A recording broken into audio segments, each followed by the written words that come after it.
Good morning, everyone. I lost track of time a little bit, so let's see. Um, it's about, well, a couple of minutes past 9, so perhaps we can get started. I'm going to share my screen.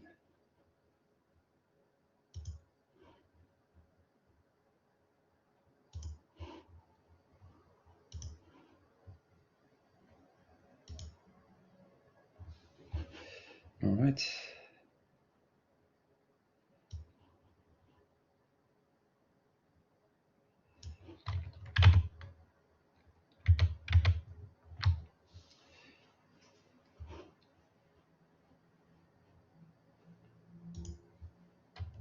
During the presentation, I will keep, during this training session, I'll keep an eye on the chat. So feel free to write questions there. Also, feel free to just activate your microphone. We're not that many, so it shouldn't be a problem that you just activate your microphone whenever you have a question to ask or a comment to give. So feel free to do that because I prefer things to be interactive, and it's probably nicer for you as well as nicer for me. Also, from practical point of view, the session is being recorded.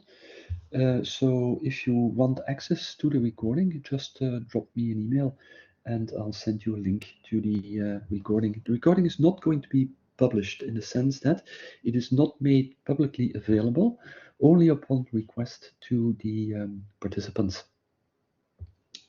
All right, with that out of the way, let's get started. This is a QR code for a link to the repository, but I'll put that in the chat. So this is basically a small website which gives you some information about what this course is about.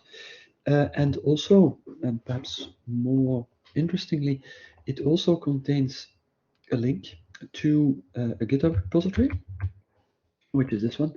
And there you will find a number of things. One of the things is the slides I'm going to be using today. But probably more importantly, there is also the source code directory.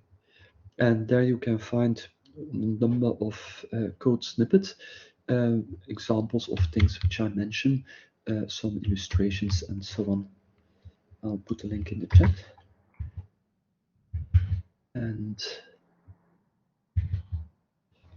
And let's continue.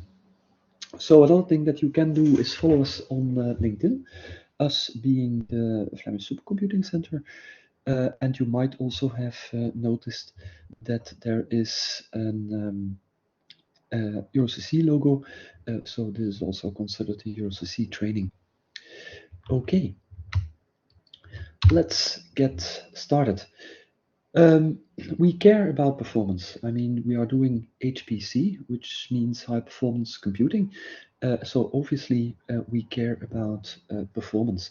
And back in the old days, performance was actually a rather simple thing because the performance of your hardware was simply determined by the CPU clock frequency, and that clock frequency doubled almost every 2 years. So that was quite convenient because you wrote your program, and 2 years later it would run twice as fast without you doing anything. So that was quite convenient. Only that stopped after a while because the problem is basically that frequency is actually an issue. You have issues with power dissipation and with power efficiency if you increase the clock frequency of your CPU. So basically we are stuck with anything between 2 and 3 gigahertz, or on, let's say, a bit more specialized hardware, you can go up to, let's say, 4.5 or even 5 gigahertz, but not more than that. So that was a bit of an issue. The reason for the whole thing is the formula which I'm showing here, which basically says that the power consumption and hence also the heat production is proportional to the cube of the frequency. So doubling the frequency means 8 times the power consumption. means 8 times heat production, which is a problem because you need to get that heat off your CPU or off your GPU for that matter. It doesn't matter at all, which also your memory is going to heat up, etc., etc. So basically, it's something that you can't afford typically. And that's why we're stuck with these frequencies. Now, of course, that was not really what Moore's law said. What Moore's law said, and this is the literal thing taken from the original article, the number of transistors in a dense integrated circuit, so a chip like you have on your computer, which is the CPU, that will double every 2 years. So not the frequency, not the efficiency, not whatever you want, just the number of transistors. And this, of course, continued to happen even when we got stuck with a certain frequency.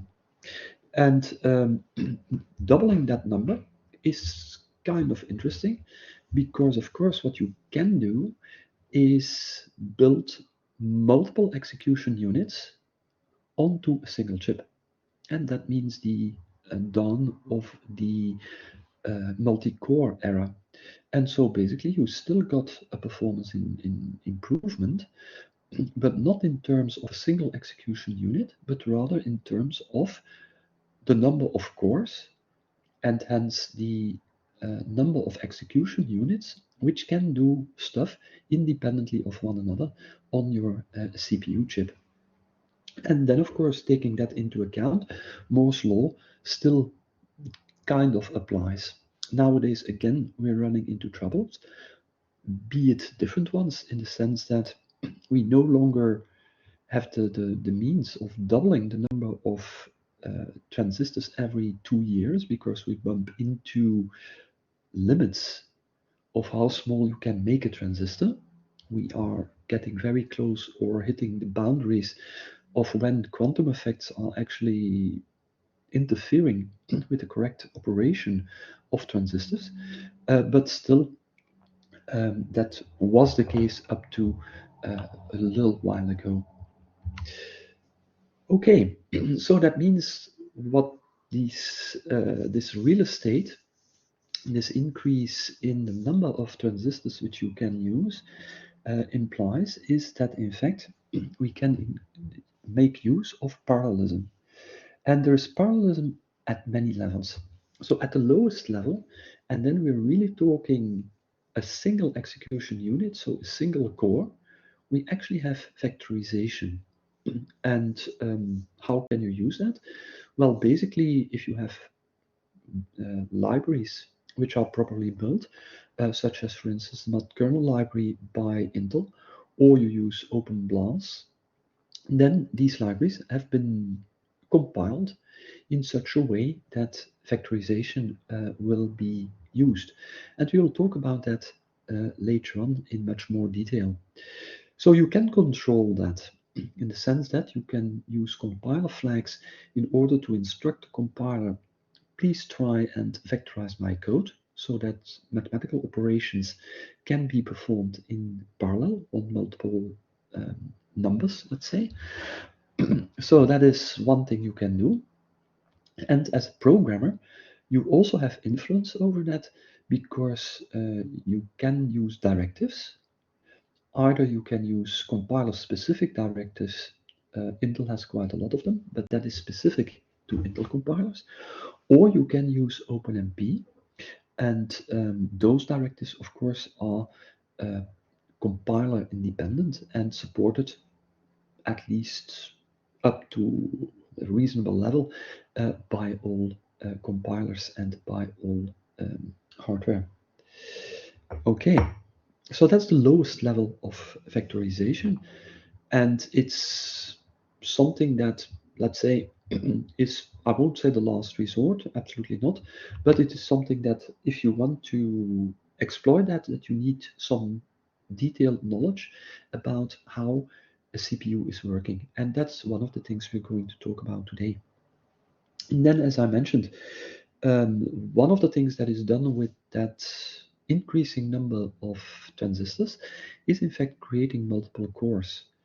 So back in the old days, a CPU was pretty simple. It just had some execution um, units. For instance, there was a numerical unit which was responsible for doing numerical computations. There was a unit which performed the logic operations, and so on and so on. I mean, things like conditional statements and so on. So the control flow of your execution. That was pretty straightforward.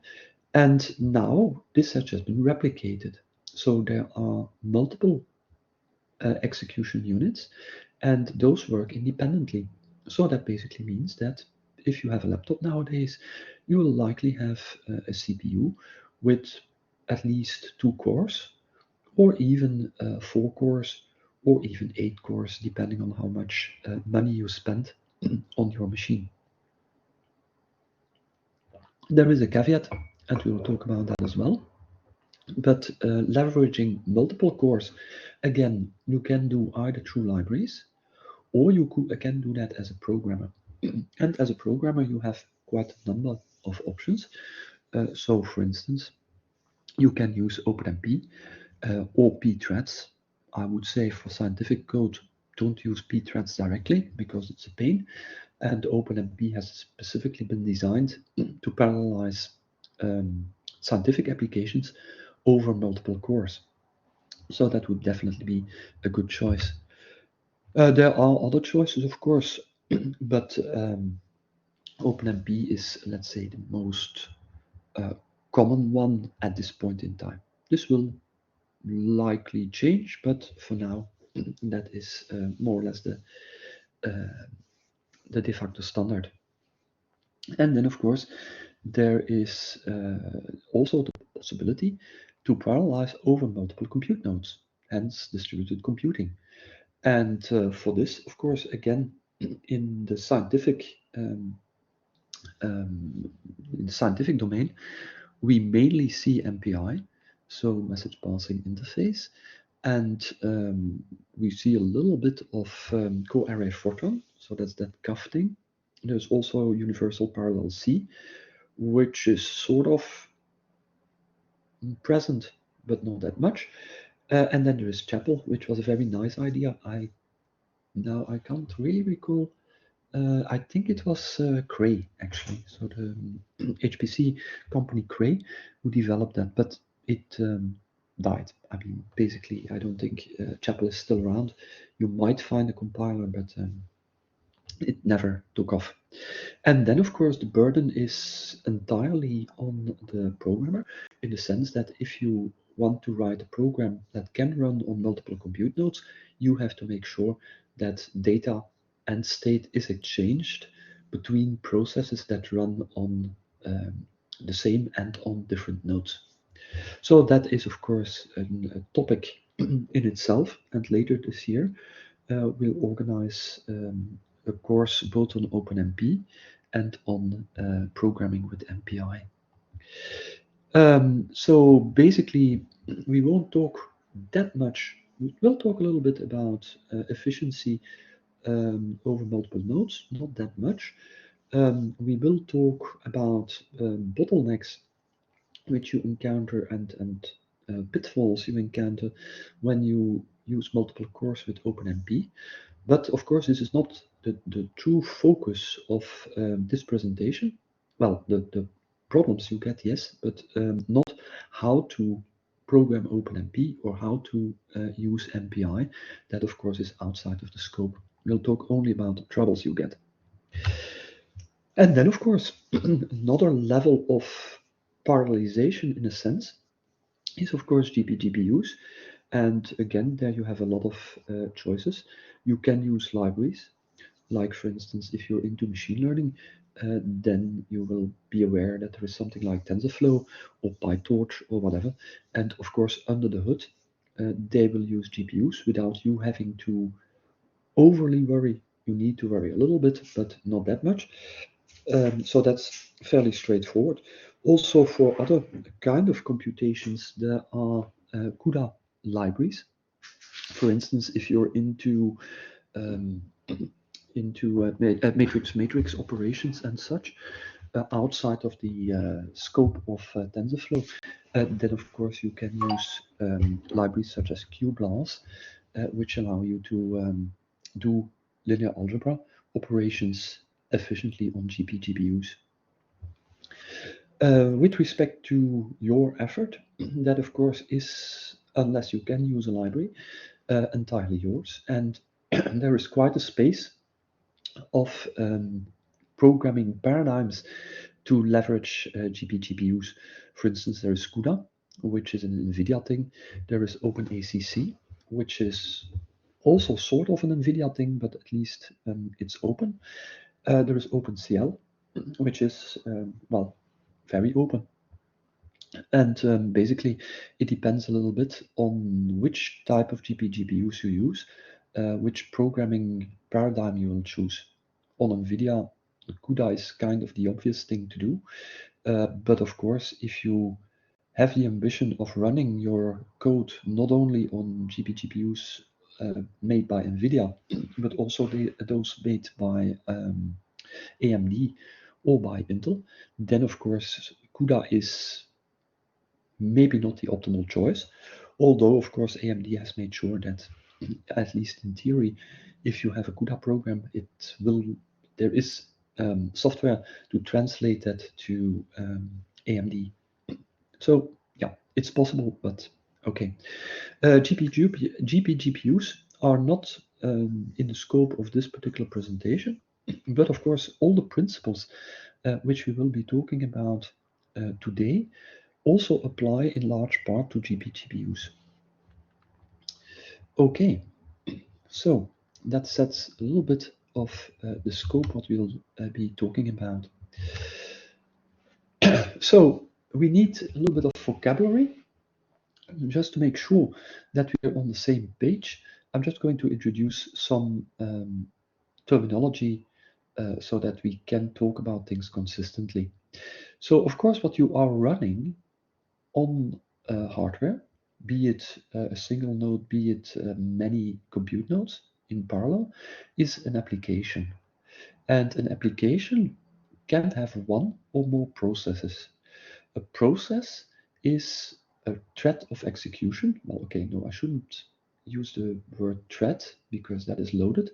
Is a stream of, let's call it that, a stream of hardware instructions that run in its own memory space. So basically that's kind of what a process is. And basically you're all familiar with programming. If you write a simple C or Fortran program, which doesn't use any OpenMP or pthreads or whatever, then typically you have an application that runs a single process and also that runs a single thread. So processes themselves can run, an application can run on one or more compute nodes. Of course, an application can only run on multiple compute nodes if you have programmed it to do that. I mean, you need something like MPI in order to do that. It's not just by magic. That's pretty obvious, but I hardly need to tell you that. Okay, so processes, they can communicate. So if an application runs multiple processes, these processes can exchange information, they can exchange data, they can exchange state, coordinate their actions. And one way to do that is through message passing, for instance, using MPI. There are also other means of doing that, but that's the typical thing which you do, message passing or another form of coordination. And a process can have one or more threads. And threads, processes run on a single compute node. So never on multiple nodes. A process always is bound to a single CPU or at least a single compute node. Because you may be aware that our compute node actually have two CPUs. However, I can have a process that runs on two CPUs. That's possible on a single compute node. Okay, so basically it means that a process can use multiple cores. How does it do that? Well, by the next level in the hierarchy here, and that's threads. So a process can have multiple threads, and threads are independent sequences of instructions again, but they can share memory. So this is shared memory, and they communicate typically through this shared memory. And for instance, in scientific computing, you can use OpenMP or OpenACC, whatever, to do that. And threads run on a single core. So a thread also runs, always runs on a core, without exception. So this is more or less how things fit together.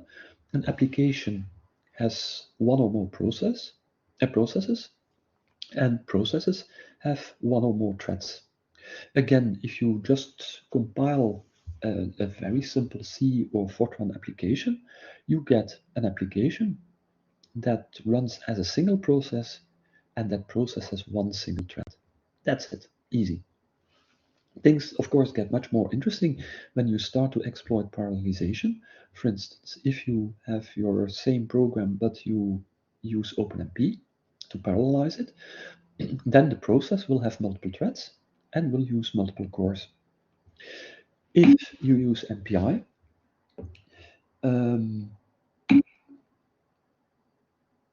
yes, absolutely. So basically, a very good question is indeed, can we have both multiple processes and each process have multiple threads? The answer is yes. So the programming paradigm, the term which we use in order to indicate that is that the program is hybrid. So it's not only MPI, but each MPI process itself is parallelized over threads by using, for instance, OpenMP. And indeed, there are a number of ways to accomplish this. You can combine either MPI and OpenMP. That's, let's say, the classic way of doing that, and also the most ubiquitous way. I mean, if you talk hybrid, then the probability is very, very high that we are actually talking a combination of MPI and OpenMP. However, that's not really a necessity. It is also possible to do shared memory programming purely in MPI. That is possible as well. So you can have an application which uses MPI to parallelize over processes, and within a process to have shared memory. So that is a possibility. And basically, that is interesting because then you have a single library which is responsible for the entire parallelization thing. What I said is not quite true, by the way. It's actually, if you have MPI and you use shared memory, it's actually processes which communicate. There are no separate threads. Everything runs still in a single process.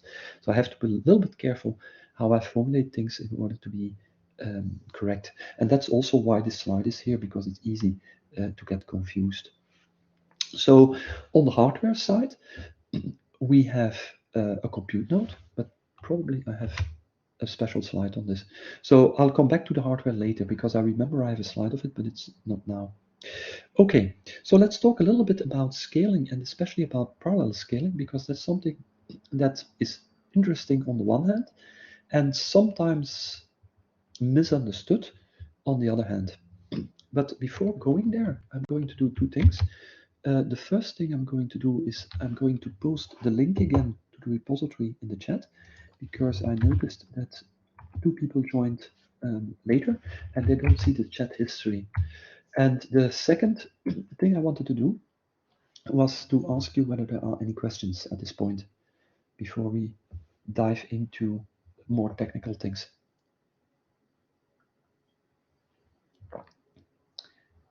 Okay, no questions. So let's talk a little bit about parallel scaling. So dimensions for scaling, basically you can kind of partition scaling into two dimensions if you want. One way is to solve the same problem faster by using more resources. So essentially, that would mean I have an application that has a single process and it runs in a single thread. Okay, I parallelize that using OpenMP, for instance.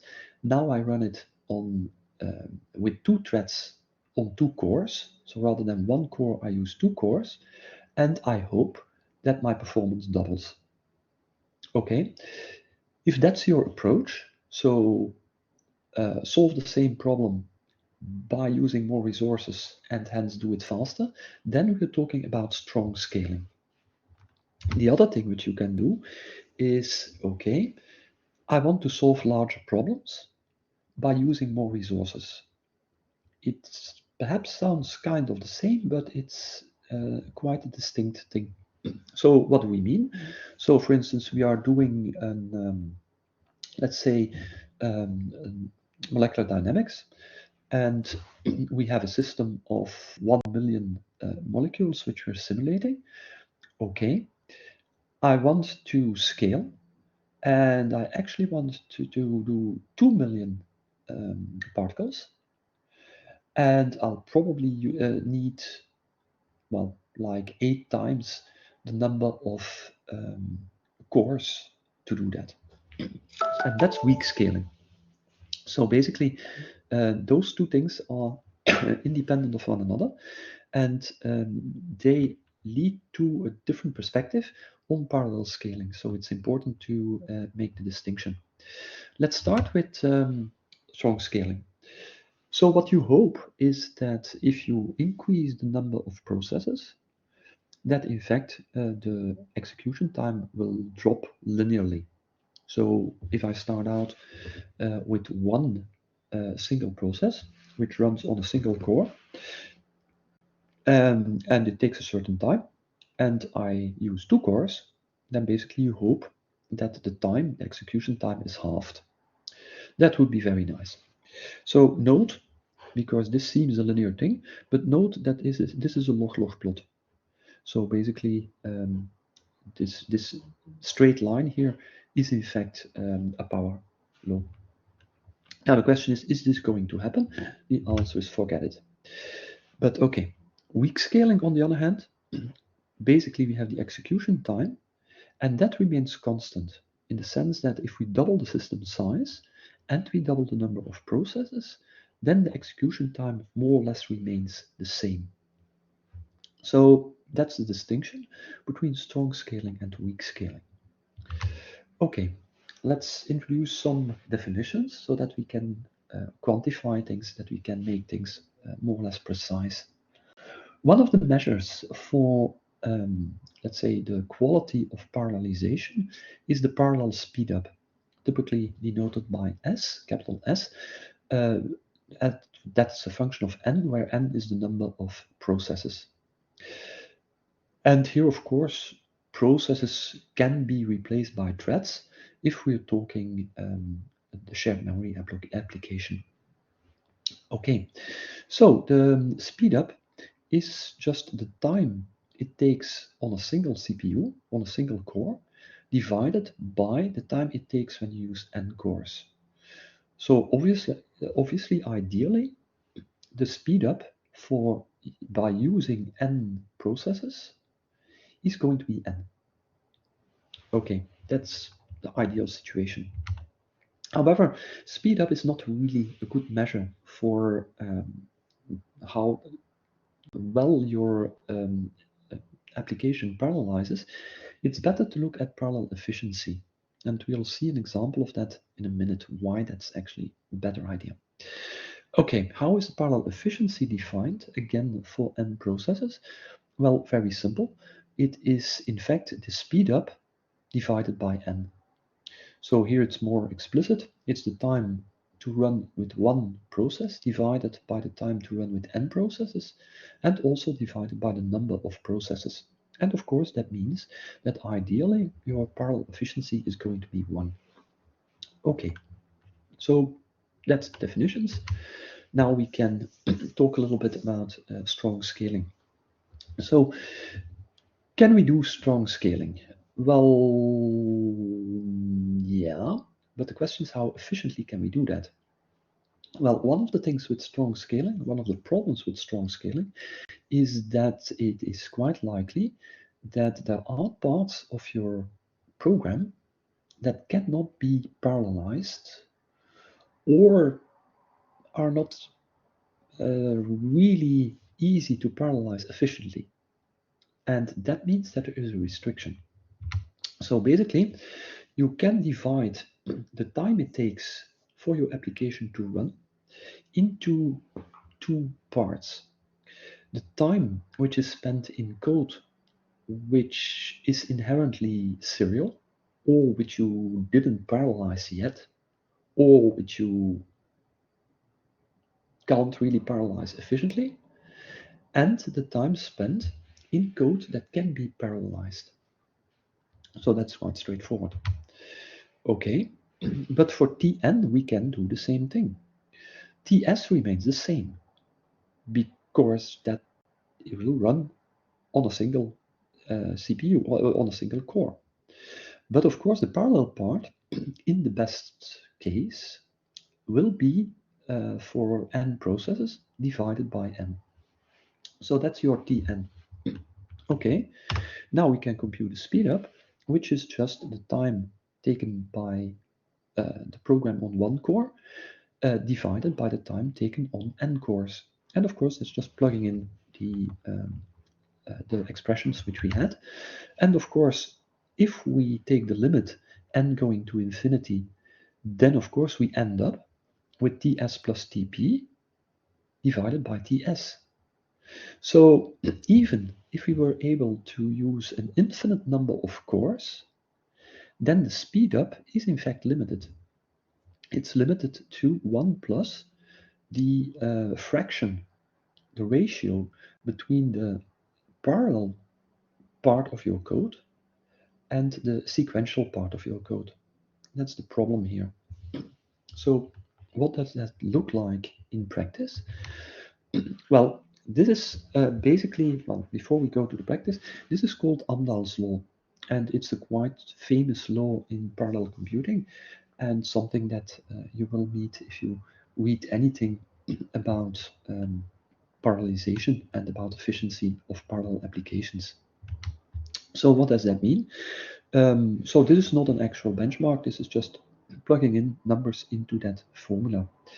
So ideally, of course, that would be this curve here.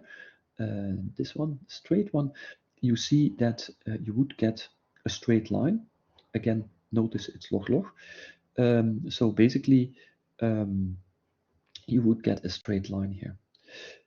But if you have a serial part, which is only 10% of your total execution time, then you get this curve here, the lower one.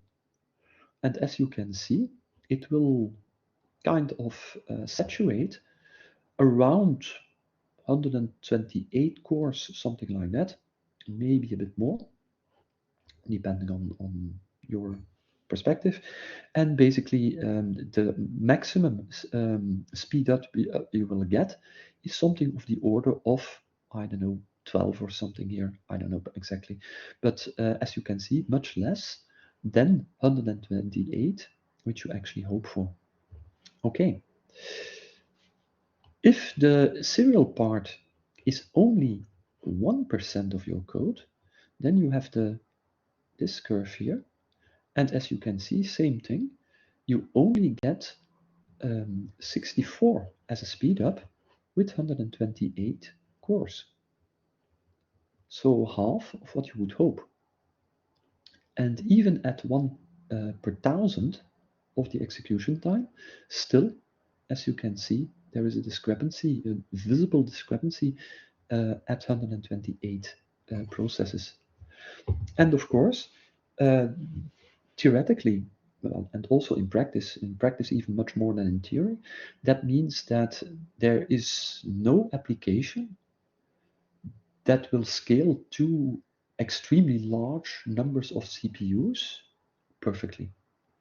Because there will always be some part of your application that cannot be parallelized, and hence you will always be below this perfect curve. And that's Amdahl's law, which is kind of depressing. Okay, so in the limit, the efficiency of your parallel program is going to 0.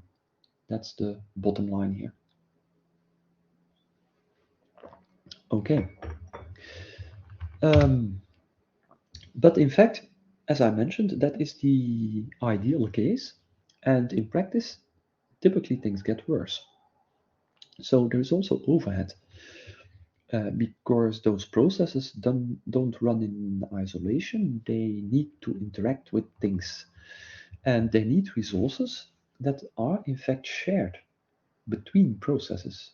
Hardware that is shared between processes, network that is shared between processes, I/O, disk I/O that is shared between processes, and so on.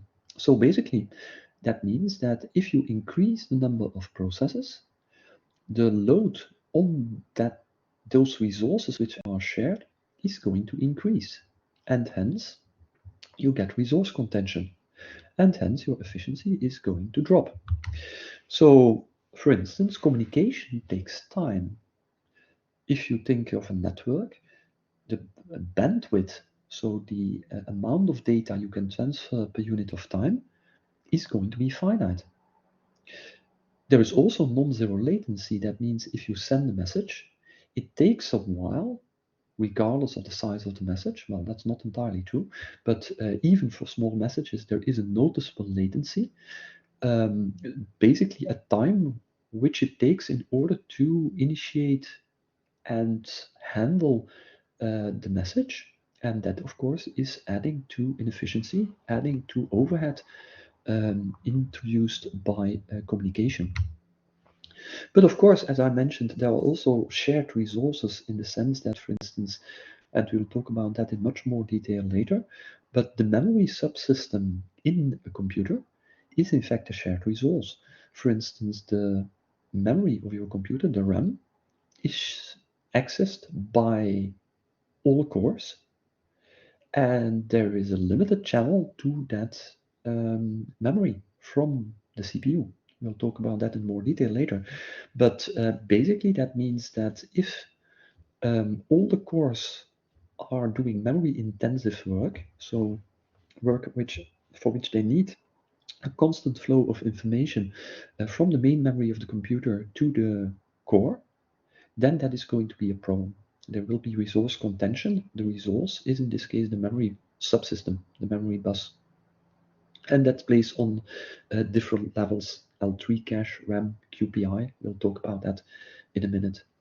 And also network access, in the sense that if you have a CPU with 64 cores, and they each run a process that wants to communicate via the computer network, there is only a single network card in the system, so that is also going to be a shared resource.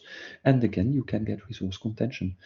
So what you see in practice is, rather than what was already slightly depressing with Amdahl's law, that the speed up is going to peter out at some point, that's actually not true. In fact, it's going to increase as you hope, then going to increase less than you would like, and then after a while it's even going to drop because of resource contention or communication overhead or whatever type of overhead that your application is subject to. So that's a problem. Okay, so this is actually why we need to look at things from the right perspective. So this is my speed up curve. If I have one process, that's the amount of time it takes. Well, speed up is always 1, obviously, per definition. But then the more processes I get, the better my speed up to a point where it gets maximum, and then it starts to drop. So question is, what is the ideal number of processes which I should run here? You try and give me a number. Would you run with 1 process? Would you run with 64? Would you run with 32?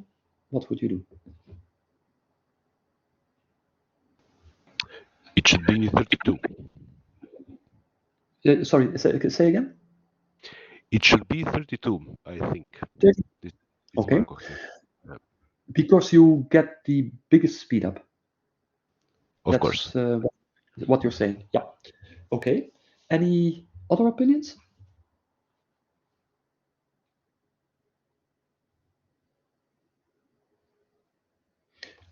Okay. So let's assume, okay, 4, if you want to optimize resource use. That's a very interesting remark. Yeah. So basically we have two options at this point, 4 or 32.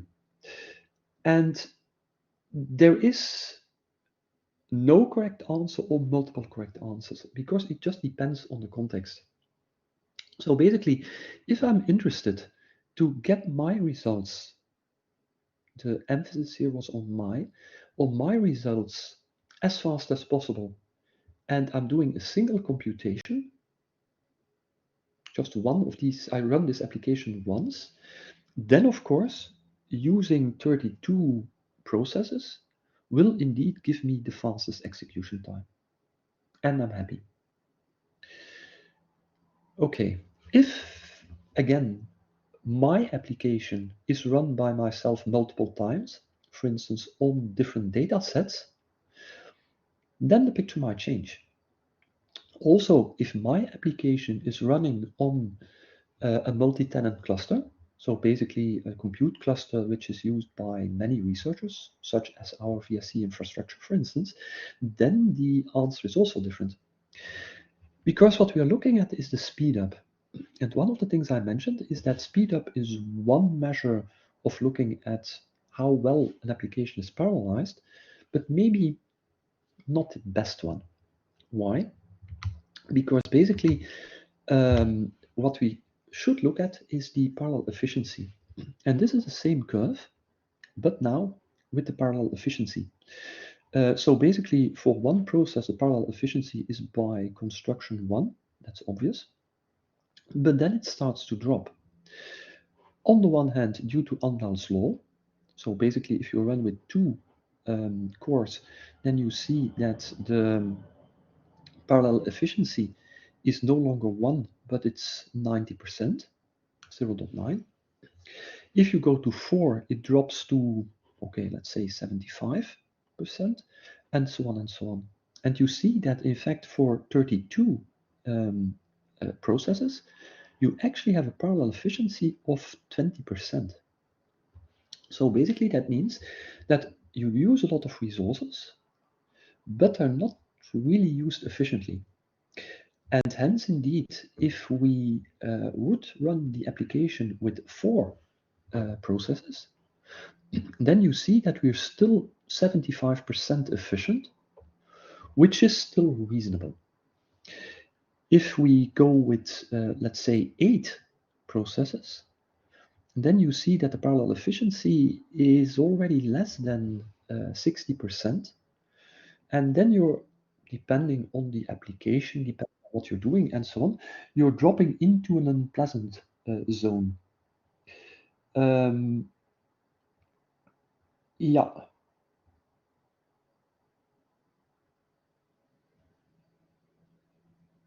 Mm-hmm.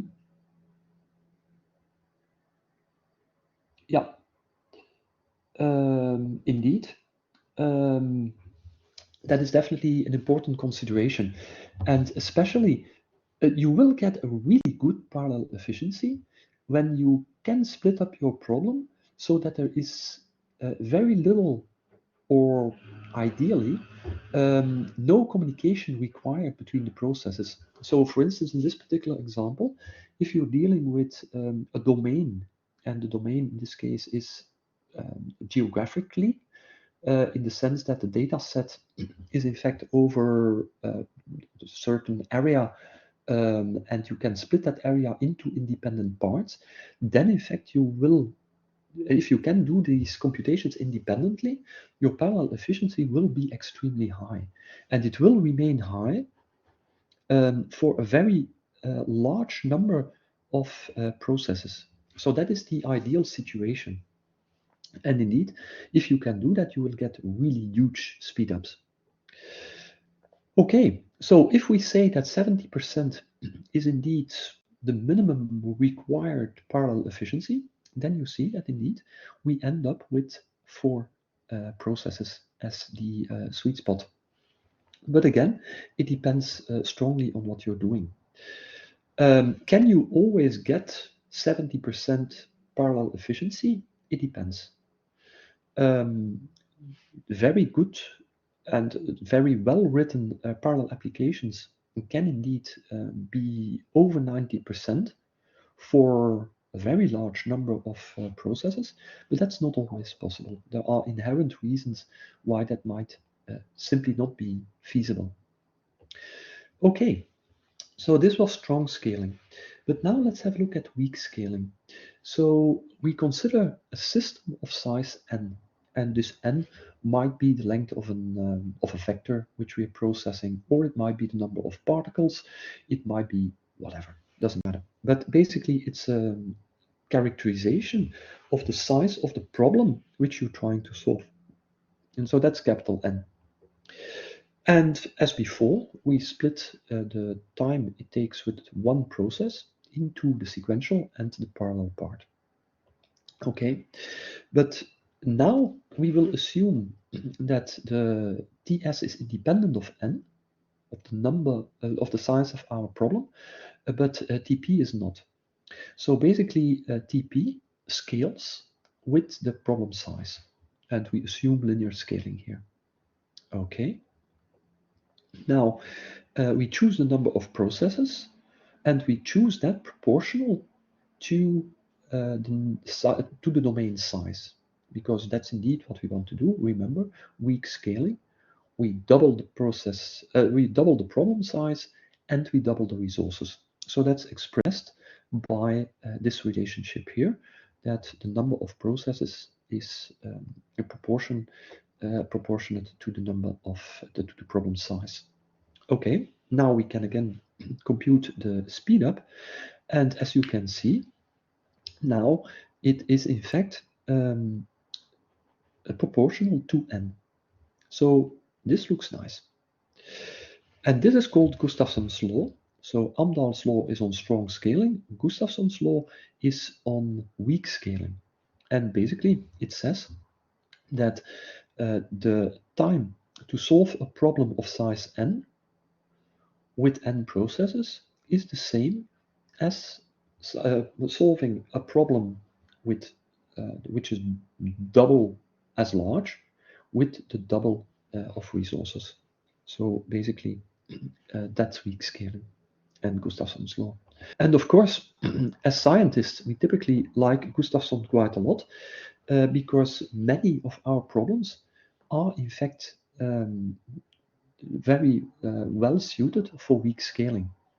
So for instance, you are interested in studying larger systems. If you're into molecular dynamics, you want to use more particles. If you're into, let's say, finite element, you want to decrease the size of your elements, which means increasing your system, so your system gets bigger. You're interested in looking at larger data sets if you're into data science and so on. So all of this is typically something that scales in terms of the problem size. Also, for instance, increasing the precision or the resolution. Think of research into weather models. If you can if you can increase the resolution, then of course you can study more intricate systems. Your predictions might get better, but that increases the problem size. Or you can consider more complex phenomena, etc., etc. So basically, the thing which we're interested in improving is typically related to the size of the problem. So basically, the number of computations we need to do. And that is exactly what Gustafson's law is about. It's about weak scaling. So we're kind of lucky in that respect. So that's a good thing. let's also consider throughput computing, and this most likely goes back to the comment of Frederick. So we have n independent tasks, and then things get interesting. So the total number of cores is assumed to be much less than the number of independent tasks.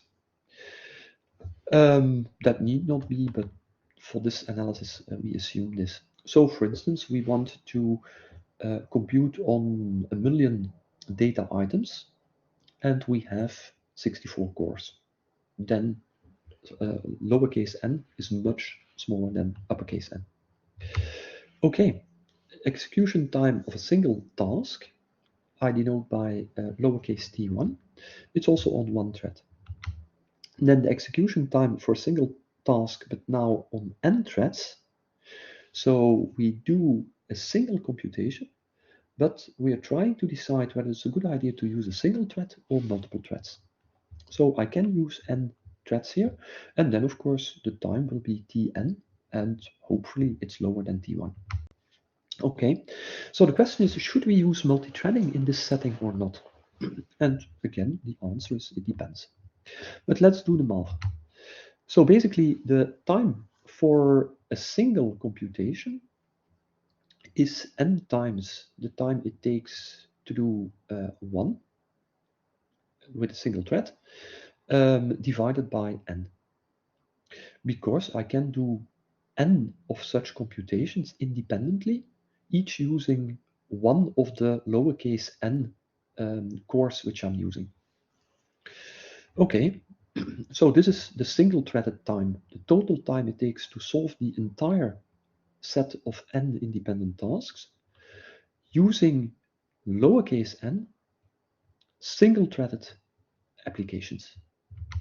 Okay, now we can do the same exercise when we solve a particular problem, one of those capital N tasks, using multiple threads. And then, of course, the time is simply n times tn, because now I can only do a single task at a time, because I'm using all of my n threads. Okay, so the time that is going to take is, of course, tn divided by n, ideally, but there will be some overhead, either because of Amdahl's law, or because of communication overhead, or whatever. There will be overhead anyway. So basically that means that the time to solve the entire problem on n using n cores is in fact the time to solve it using single core applications plus the overhead. And the overhead, of course, scales with the number of independent tasks. So basically that means that if you don't have any time constraints, then in fact doing throughput computing with single-threaded applications is in fact more efficient. And that can be much more efficient depending on delta, of course, and on the total number of independent tasks. Now, of course, there are other considerations. For instance, suppose that I have 256 gigabytes of RAM in a compute node, and the representation of a single task in memory is, say, 16 gigabytes. Okay, that actually means that I can have only 16 tasks running in parallel, because 16 times 16 is 256. And now, of course, system administrators get very unhappy because you shouldn't use all the available RAM of a compute node, but okay, let's forget about that for a second. So basically that means that I can only run at most 16 independent tasks on a single compute node. Suppose I have 64 CPUs, yeah, then I can better use four cores on each task, because the maximum number of tasks is 16 anyway. So let's use 4 cores, so that 4 times 16 is 64, and I'm using all the cores in my system.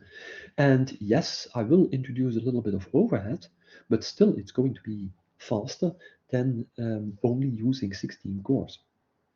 So that is, of course, a consideration which you have to take into account, the memory consumption. And of course, it might be that you have a time constraint in the sense that you need to process n independent tasks within a certain window, because then the next n independent tasks will come in and so on. And then you might have to settle for less efficiency and better overall absolute times. Okay. Any questions about that?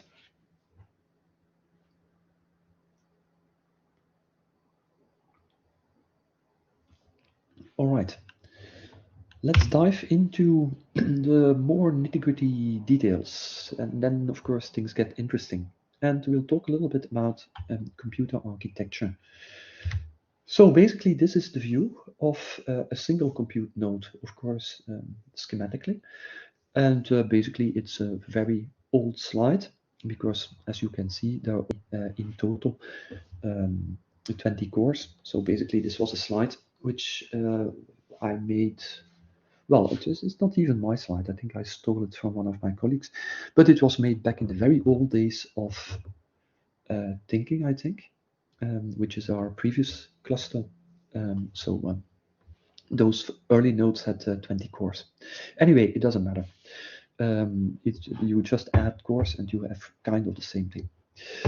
All right, so a single compute node, as I already mentioned, has two CPUs, not one, as in your laptop, but two. And typically we talk about sockets. So a laptop or a desktop PC is typically single socket. A compute node in a cluster is typically a two-socket system. You can have more expensive and somewhat exceptional systems which have four cores, which have four sockets, so four CPUs. But typically you don't see those much in, let's say, average compute clusters. They can be in special compute clusters, but typically not in average one because they're quite expensive and you don't want to go there for other reasons as well. And so basically, a socket itself has a CPU, and that CPU has multiple cores. And the number, of course, can vary. So, for instance, on Genius, which is the still current production cluster at KU Leuven, each CPU has 18 cores. So the node has 2 times 18, 36 cores. On WISE, the cluster which is going into production at the end of the month, we have 64 cores. Yeah, 64 cores in total, so 32 per CPU. On Hortense, which is the current tier 1 in Ghent, they have AMD CPUs, and those have 64 cores per CPU or 128 cores per compute node. Now, one of the things which I would like to mention with respect to core counts, if you check the core count, for instance, on your own hardware or on hardware you're not familiar with, then you might be misled. Let's put it that way. Let's just have a look at our terminal here. And as you can see, this is actually a WSL on a Windows machine, but it doesn't matter. So one of the ways to check how many cores you have or you think you have is this. You can just use nproc. And as you can see, the result on this particular machine, this is a desktop machine with an AMD Ryzen CPU, it's 16. But in fact, if you look at the hardware specifications, that's not true. In fact, I only have a CPU with 8 cores. But what is active on my desktop system is something that's called hyperthreading. And yeah, AMD calls that differently. I'm not quite sure what they call it nowadays, but the principle again is the same thing. So what happens is that in fact, on a single core, you can run two threads sort of independently. So basically that means that even on a single core, two threads can execute simultaneously. So basically that means if you have 8 cores, you can in fact run 16 threads. Well, yes, if you have a desktop machine and you're running PowerPoint and you're running a connection with Blackboard in the background, and on a different part of your virtual desktop there are a few Chrome sessions open, and there is also somewhere a virtual machine running, and WSL now just started, etc., then yes, that's true. It really helps. But typically, for scientific applications which run on compute nodes, this hyper-threading, so running multiple threads on a single core, is actually not beneficial. And the technical reason for that is that the hardware to actually run threads is indeed doubled. So, for instance, the part of the core which deals with program logic, so the LLU, is in fact double. There are two of them. But what is not double is the hardware which is required to do floating point computations. And that's typically what we're interested in scientific computing. We are doing a lot of floating point computations. So that means that if you're running two threads on the same core, one thread will stall while it's waiting for these units which do the floating point computations, which are used by the other thread. And then again, it's the turn of the other thread to do that, etc., etc. So basically, that will cause resource contention. And for scientific applications, that will not be ideal. There are other considerations as well, because if we dive into the diagram a little bit and we look at the single core, you see for each core this L1, L2, and that's individual for each core. So that's the cache, and the cache is L1 and L2 cache is individual for each core, but of course would be shared if I run two threads on it. So it would effectively halve the size of the caches for each individual computation. And that again may be counterproductive. So in a scientific computation context, hyperthreading is not a good idea. And that's why it's just typically switched off on HPC clusters. I think there is no VSC cluster which has hyperthreading enabled. I'm not quite sure, certainly not in Leuven. I don't think anywhere else either, because typically you shoot yourself in the foot with it. But it's something to be aware of, because if you move from a desktop environment to an HPC cluster, it's definitely a difference. Okay, so I talked about these caches. I talked about L1, L2, L3, the RAM, etc., but I didn't mention the details. So this, of course, is part of the system. What is missing at this point is memory.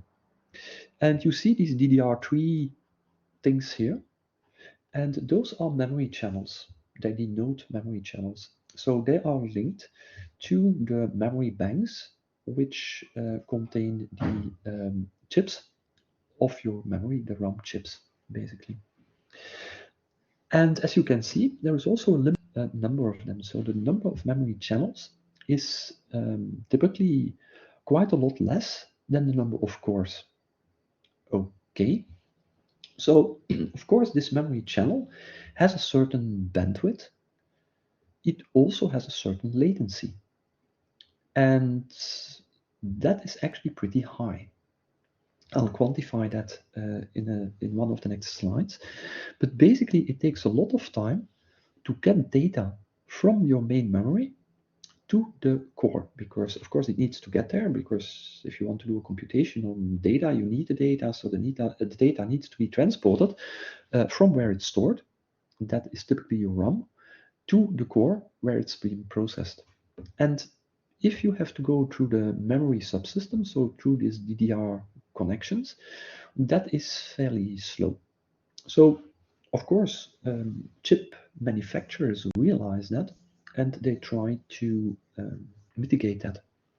And the way to mitigate that, at least in part, is by using cache memory. And there is a whole hierarchy of caches. So the highest in the hierarchy is the level 3 cache. And level 3 cache is shared by all the cores on a single CPU. So core 0 up to core 9 have access to the level 3 cache of the CPU, which is in socket 0. And core 10 up to core 19, they have their own level 3 cache, which is the one in the chip of the socket number 1. So that's the idea. So data which is transported from RAM into or to a core will be temporarily stored in L3 cache. Okay, but of course then it's still not at the core. So again, the level 3 cache is faster to access than the RAM, but it's a lot smaller. So typically we are talking a couple of megabytes. So for compute node, it can be, for instance, 25 megabytes, but compare that to the RAM of a compute node, 256 gigabyte. So it's orders of magnitude smaller. So this is a limited capacity, but with better access times. Still not good enough, because as you can see, each core also has individual cache. So L2 cache and L1 cache. And again, same story. L2 cache is faster to access than L3 cache, but it's smaller. So typically on modern CPUs, Skylake and above, you will have a level 2 cache of 1 megabyte. On older systems, that would be 256 kilobytes, but nowadays it's typically 1 megabyte. Still not good enough. Then you also have level 1 cache, and this is even smaller. Typically, it is 64K divided over 32 for data and 32 for instruction, and it's faster again to access, but again a lot slower, a lot smaller. So that's basically the memory hierarchy. So memory goes from the RAM through the DDR connections to level 3 cache, to level 2 cache, to level 1 cache, to the registers of your core. That's basically how things work. Okay, what else is on this diagram? Well, basically, if you look at a compute node and you would do nproc there, then you would see, for instance, on Genius 36 or 64 on Wise or whatever. So, no, Wise is 72, I think, actually. Yeah, it's 72 cores. Anyway, so basically that's what you would see. So from the viewpoint of an application, it actually doesn't matter that there are two CPUs. An application can run one thread on socket 0, another thread on socket 1, etc., etc. So that is completely transparent to the application. And up to a point, it's also transparent for you as a programmer, but only up to a point. There are a few things which you have to take care of, or which you would like to take care of if you can. And one of them is already in this diagram. So basically you see this UPI thing here, and that is in fact the hardware, the channel, the communication channel between sockets on a compute node. So basically, your laptop will not have UPI, but a multi-socket system has. And this usually, this in the past, Intel called the Quick Path Interface, the QPI. Now it's UPI. I think it's Universal something path. I forgot what the acronym stands for. But anyway, it's the communication channel between your two CPUs. And of course, that has some bandwidth, that has some latency. Should you care?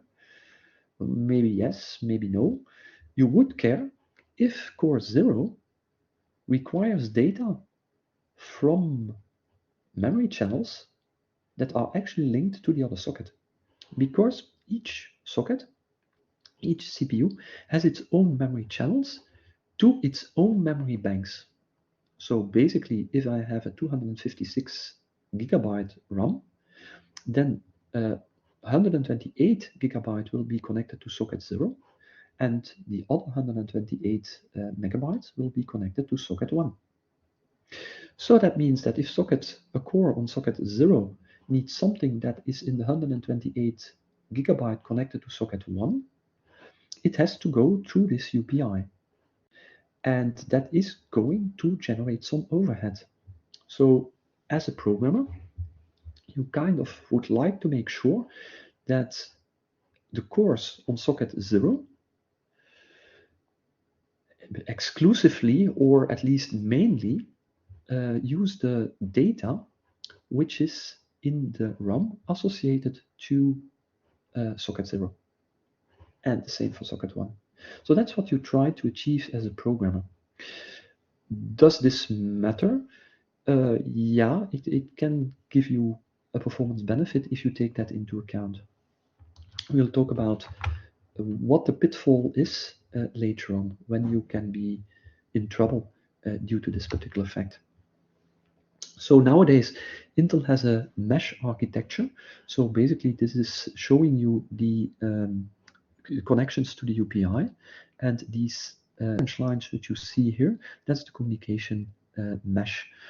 So basically, here are the cores, as you can see, and all of them are connected through this mesh. So they can send messages to one another, send data to one another. And of course, they're also connected to hardware, such as here, for instance, the UPI, such as memory channels, which you see here. So here it's DDR4 already, etc., etc. Also to the PCI bus. Why would you care about the PCI bus? Well, basically two reasons. One of them is that it is very likely that your network card, your InfiniBand card, is connected to PCI. Another thing which you might be interested about with respect to PCI is that there might be a GPGPU attached to it. So basically, it's important that you also have a good connection to your CPI.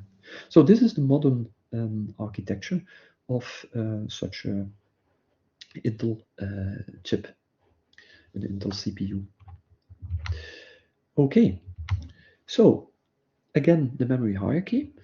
The key message here is that data transport takes time. That is the thing which you need to realize, and that is very important in the realm of scientific computing, because many people think that the bottleneck for your computations is the actual number of computations which you can do. Computations, I mean arithmetic operations which you can do per unit of time. And of course, at the end of the day, that is true, but that is not so much limited by the clock frequency of your CPU, but rather by how much data you can get to the CPU so that it can process it. So actually, most scientific codes are memory bound rather than compute bound. So that means that the speed, the efficiency of the memory system is more important than the actual clock frequency of your CPU. So the bandwidth is typically 130 gigabytes. That might have to be updated a little bit, but it gives you the order of magnitude. And this, of course, is on CPUs. On GPUs, the memory bandwidth is in fact a lot higher. And of course, CPU manufacturers also try to increase the bandwidth for CPUs. So the RAM, I already mentioned, is pretty large. And now I'm also quantifying the latency. So the latency is the time it takes in order to get data from the RAM into the register of the CPU. And that's 150 cycles. Now, what's a cycle? Well, that's easy. If you have, let's say, a CPU with a clock frequency of 2 gigahertz, then that means that you have 2 billion cycles. So the clock frequency is just the inverse of the number of cycles. Okay. Now, another question which you might raise is, okay, what can I do in one cycle? Okay, we'll again get to details later on, but typically you can do a multiplication or an addition in one cycle. It's not true, but we'll talk about the details later. So that means that to compute the product of two numbers, which happen to be in RAM, I need 150 cycles, while the actual computation only takes 5 cycles. Okay, so that gives you a little bit of context of why this whole memory hierarchy thing is useful. Level 3 cache can be, for instance, 25 megabytes, but the latency is 1/3 of that of the RAM. So you can access data in level 3 cache much faster. And for level 2 cache, that is typically 1 megabyte, as I mentioned, and the latency is again 1/3, roughly, of the latency of level 3 cache. And level 1 cache is split into two parts. 32K is for data and 32K is for instructions. So your instruction cache typically contains all the instructions of your program. The machine instructions go there. Typically, in a scientific context, you typically don't have to worry too much about the instruction cache. In other applications, desktop applications and so on, that kinds of get important. In pathological cases, it can be important in HPC, but normally not.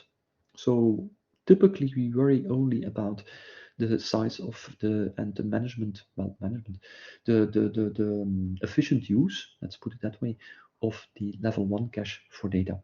And as you can see, the latency is very low. It's only 4 cycles.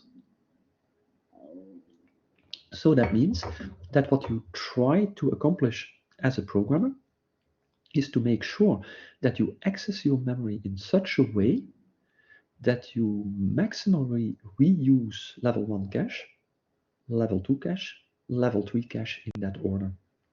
Because if you need a certain value repeatedly, you hope you can access it very fast. So obviously, if it's in level 1 cache, you can access it really fast. But level 1 cache is limited in size, so it might be that your value, which you might want to reuse, is already replaced by another one. So basically, then you have to fetch it from level 2 cache. There is also a hierarchy here, in the sense that everything which is in level 1 cache is always in level 2 cache. So level 1 and level 2 are inclusive. In all the hardware, that was also true for level 3 cache. That's no longer true. So basically, there are things in level 2 cache, of course, on a CPU, which are not in the level 3 cache. So that's something that's changed with Skylake as well. And remember, I mentioned the UPI. So if you need to get something from the RAM of a different socket, you have to you have to take in a 10% loss in efficiency as well. Okay, can we see that? Yes, we can actually see that. So this is a plot And on the x-axis, you have the array size. And on the y-axis, you have the time it takes to process it. And as you can see, actually, it doesn't matter how large your array is, up to a size of 2 to the power 13. Then the time to do this computation is actually constant. And then you get a jump. And then again, it remains constant for a while. You get another jump, remains constant for a while, and then it kind of goes up linearly. Again, note this is a logarithmic axis, and this one not. This is a linear one. So this is a log linear plot. Okay, so this is 32 kilobytes. 2 to the power 13 is 32 kilobytes. That is the size of your level 1 cache. This point here is going to be 256 kilobytes. That was the level 2 cache size on the system this was run on. So basically this is level 2. So now with Skylake and above, this would actually be 1 megabyte here rather than 256K. But this is an older slide for older hardware. So the picture would be the exact same thing, except that this would be not at 2 to the power 16, but rather at 2 to the power, I don't know, what is a megabyte? That would be 2 to the power 20. So somewhere here. And then, of course, we have a jump here as well. And that will be at 16 megabyte. Then things get a little bit tricky because we double, so then we get to 32. And that would, of course, be the level 3 cache. So you actually see this in the performance measures which you can make. Okay, so one of the things which you need to realize is that if you need something from the RAM and you ask for it, you don't get a single data item. So you ask for floating point number, you don't get one floating point number, you will get several. The reason is that transport is not being done in terms of bytes, but in terms of cache lines. And the cache line is basically just a region in memory, in this case 64 bytes, which are considered a unit. And so basically, if you ask for something in RAM, then you get 64 bytes. So basically 64 bytes, somewhere around the value you actually want. And this cache line is transported from the RAM into level 3 cache, into level 2 cache, into level 1 cache. But you're always transporting units of 64 bytes. Now, of course, if you think of floating point numbers, if we are talking single precision, then a single precision floating point value is represented by 4 bytes. So that means that if you have an array of floating point values, you will in fact get 16 numbers out of that array in one memory transport, in one cache line. If we are talking double precision number, that's 8 byte per number. And then, of course, we have 8 of those. So basically, it's important to keep this cache line thing into consideration. If you don't exploit this effectively, then, of course, your memory bandwidth is going to be effectively divided by 8 or by 16, depending on whether you're doing double precision or single precision. Because if you transport 8 double precision numbers and you only operate on one of them, that means that your efficiency is, of course, divided by 8. Your bandwidth is divided by 8. And same for the cache size. You will be storing all of those 8 numbers, while you only require 1. So if you do that a lot, then your cache size actually is divided by 8, your effective cache size. So these cache lines are pretty important. And that means, do you have influence over that? Not directly, of course, but indirectly, yes. Because what is in a cache line depends on how you defined your data structure. For instance, if we just think in terms of a single vector, a single array, then of course it's quite simple, because that array is, if it's a C array or Fortran array or something like that, is stored very straightforward in memory. The first element is followed by the next element, is followed by the third element, etc., etc. That's the way it's stored. So basically, if I ask for the first element of the array, then I will get the second, the third, up to the 8, if it's double precision, in one go. Okay, so that is kind of convenient, because with one memory transfer, I get 8 array elements, or 16 even, in single precision. So that is actually quite interesting.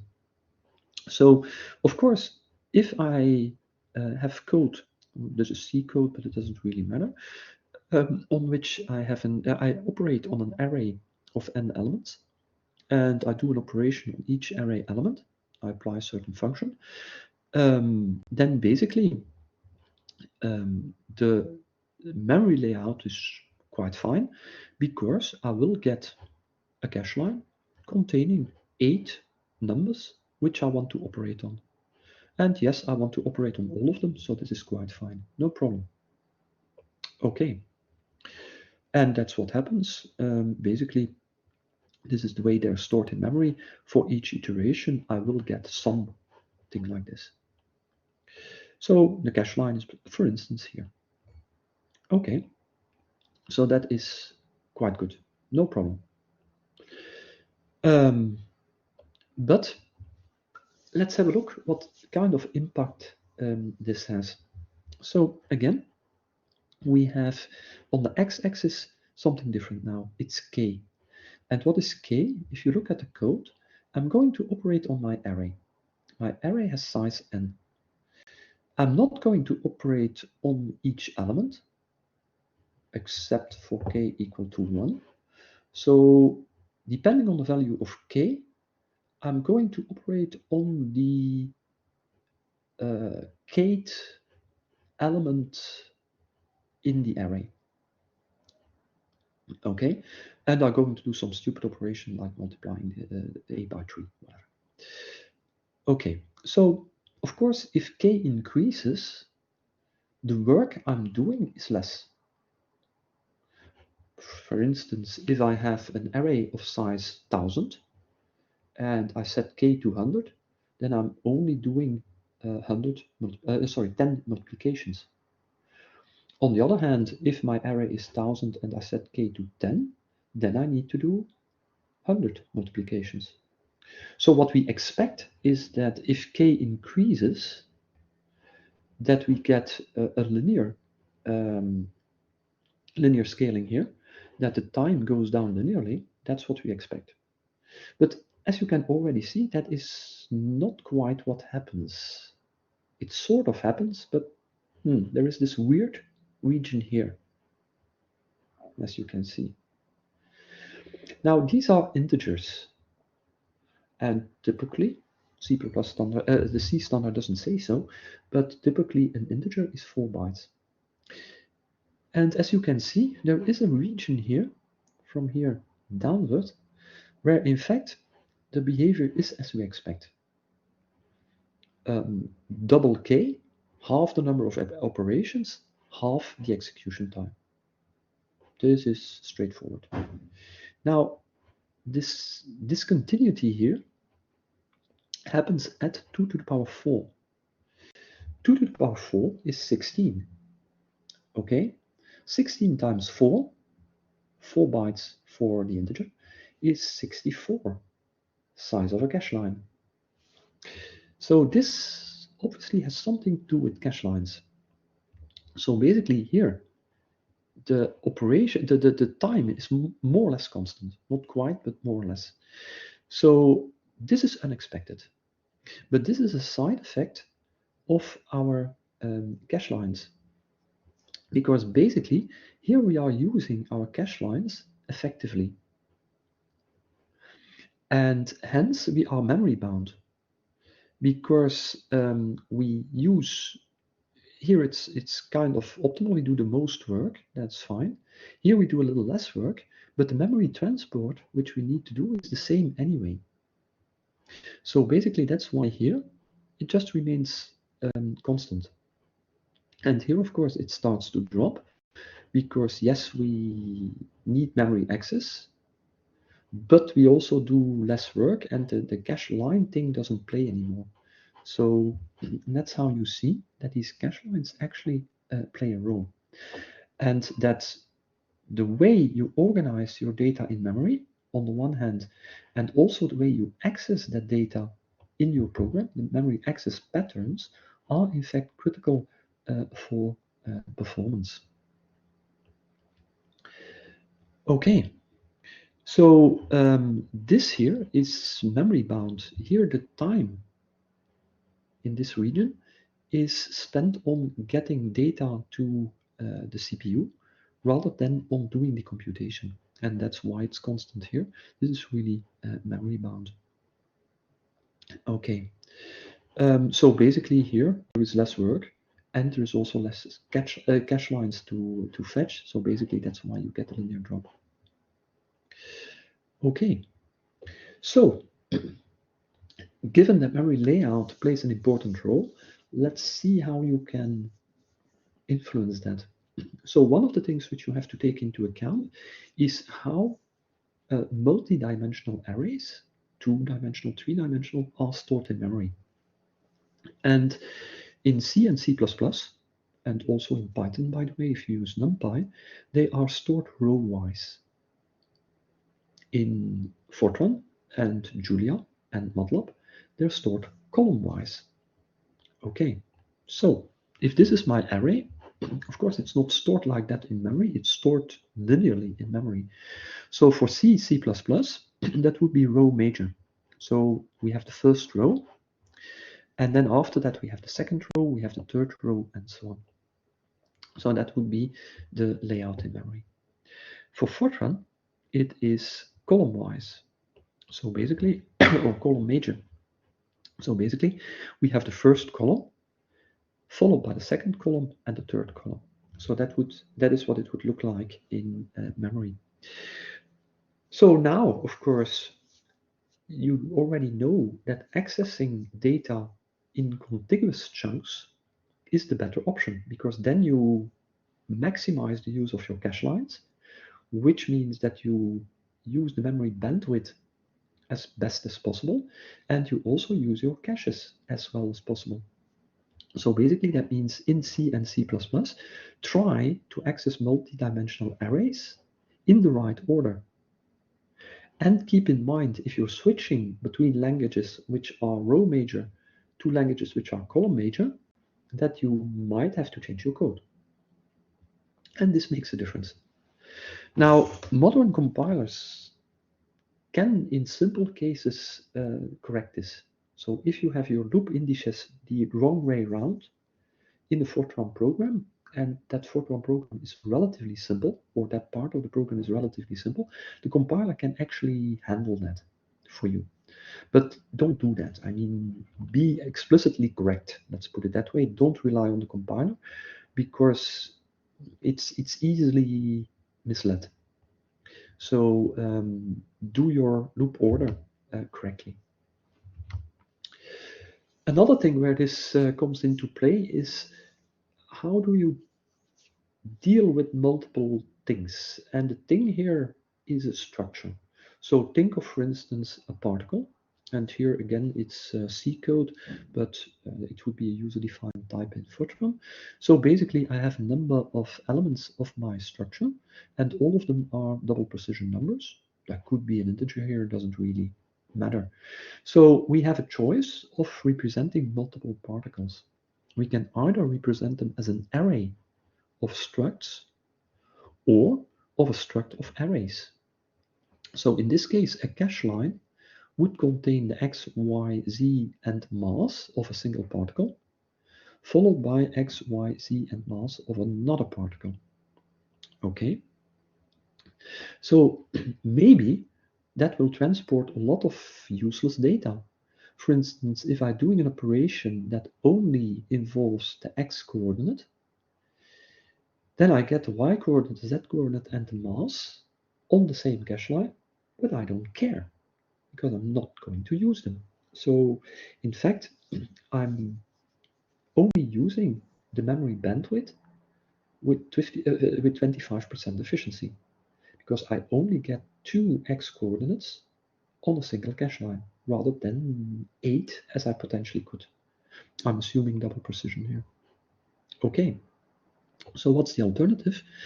I could also represent my particles, plural, as arrays of x coordinates, y coordinates, z coordinates, and masses.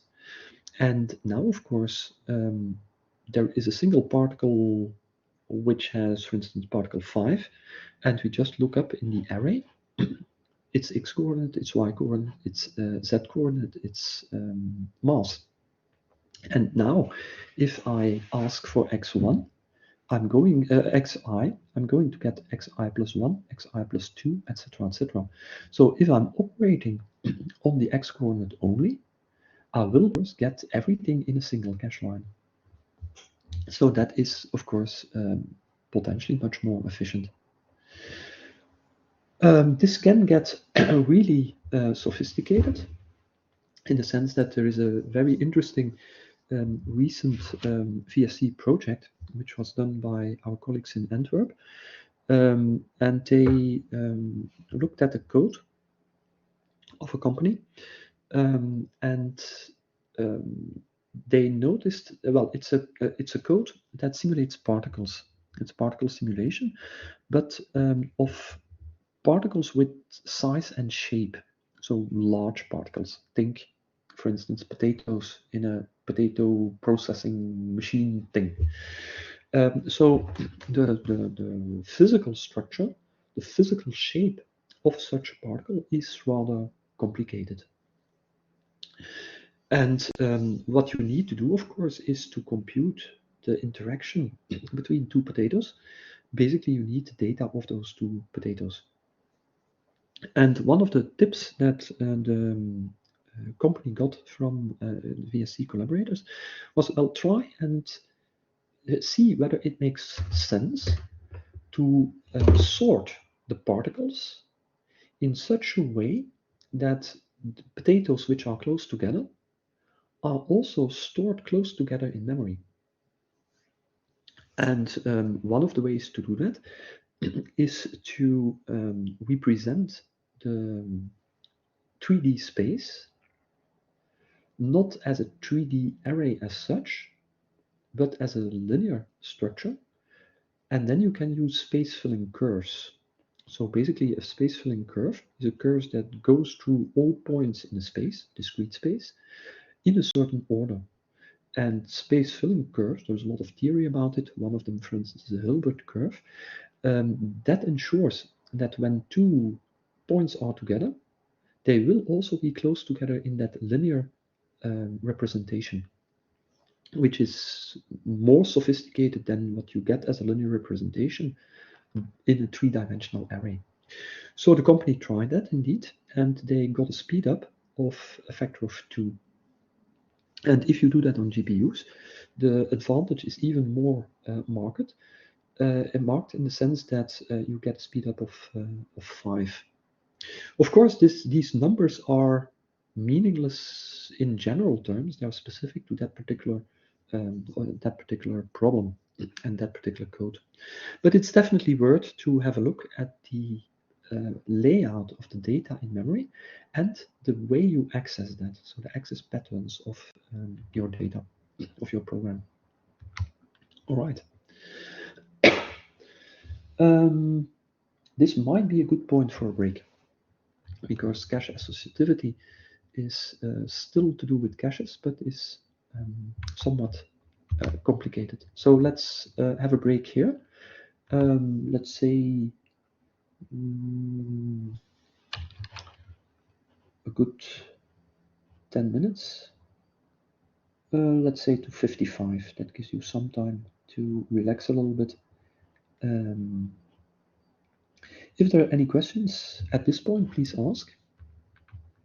We'll just do that before the break.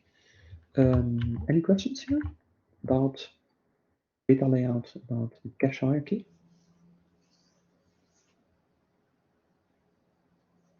Okay, if not, let's fetch coffee or something.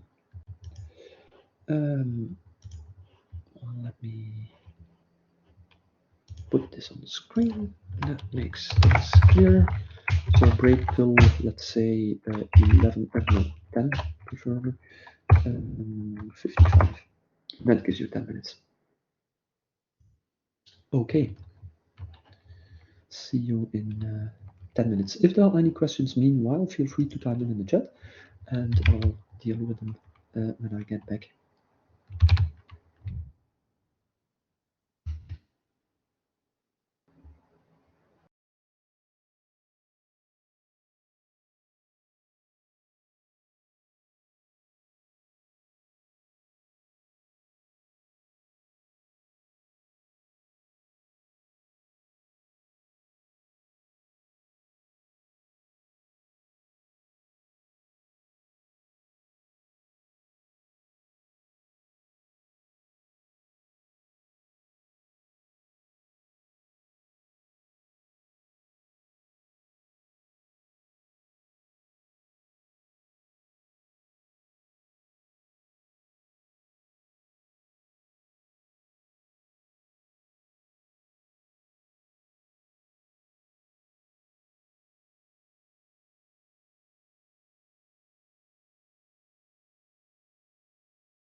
Okay, let's continue.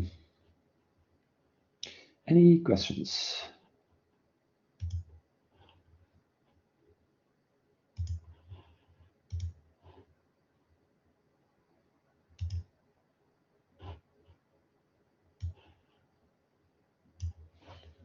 All right.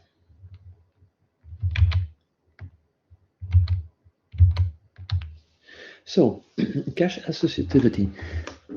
This is somewhat more complicated story, but the takeaway message is rather simple. So I'll go through the somewhat complicated stuff. If you're not really sure you get it, not a problem, because as I said, the conclusion is actually quite straightforward. Wait, I'm going to put the chat here again. All right, that makes it a little easier. Okay, so what is the point with cache associativity? Well, basically, the way things are stored in cache is by using the lower bits of the memory address. So that is basically determining the position in the cache. Because just as you have memory positions in the main memory, in the RAM, you also have positions in that cache. It must be addressed somehow. And the way to do that is to use the lower bits of the memory address in the RAM of a certain data item. And that determines which slot in the cache, so where the cache line is going to go in the cache. And basically, we talk about associativity of a cache. And let's consider an example of an 8-way associative cache with a size of 256 kilobytes. Okay, so a cache line, as we know, is 64 bytes. So basically that means 256 kilobytes divided by 64 gives you 4096 slots. So that means there are 4096 addresses to store a cache line. Okay, so it's 8-way. Basically that means that you get 4096 divided by 8 sets, and each set has 8 slots. Okay, so when a slot is full, then and it's required, they get evicted from cache. So basically, of these sets, that means that data that is the number of sets, so 512, times the length of a cache line, which is 64 bytes, so 32,768 bytes apart, are competing for slots in the cache line, for slots in the cache.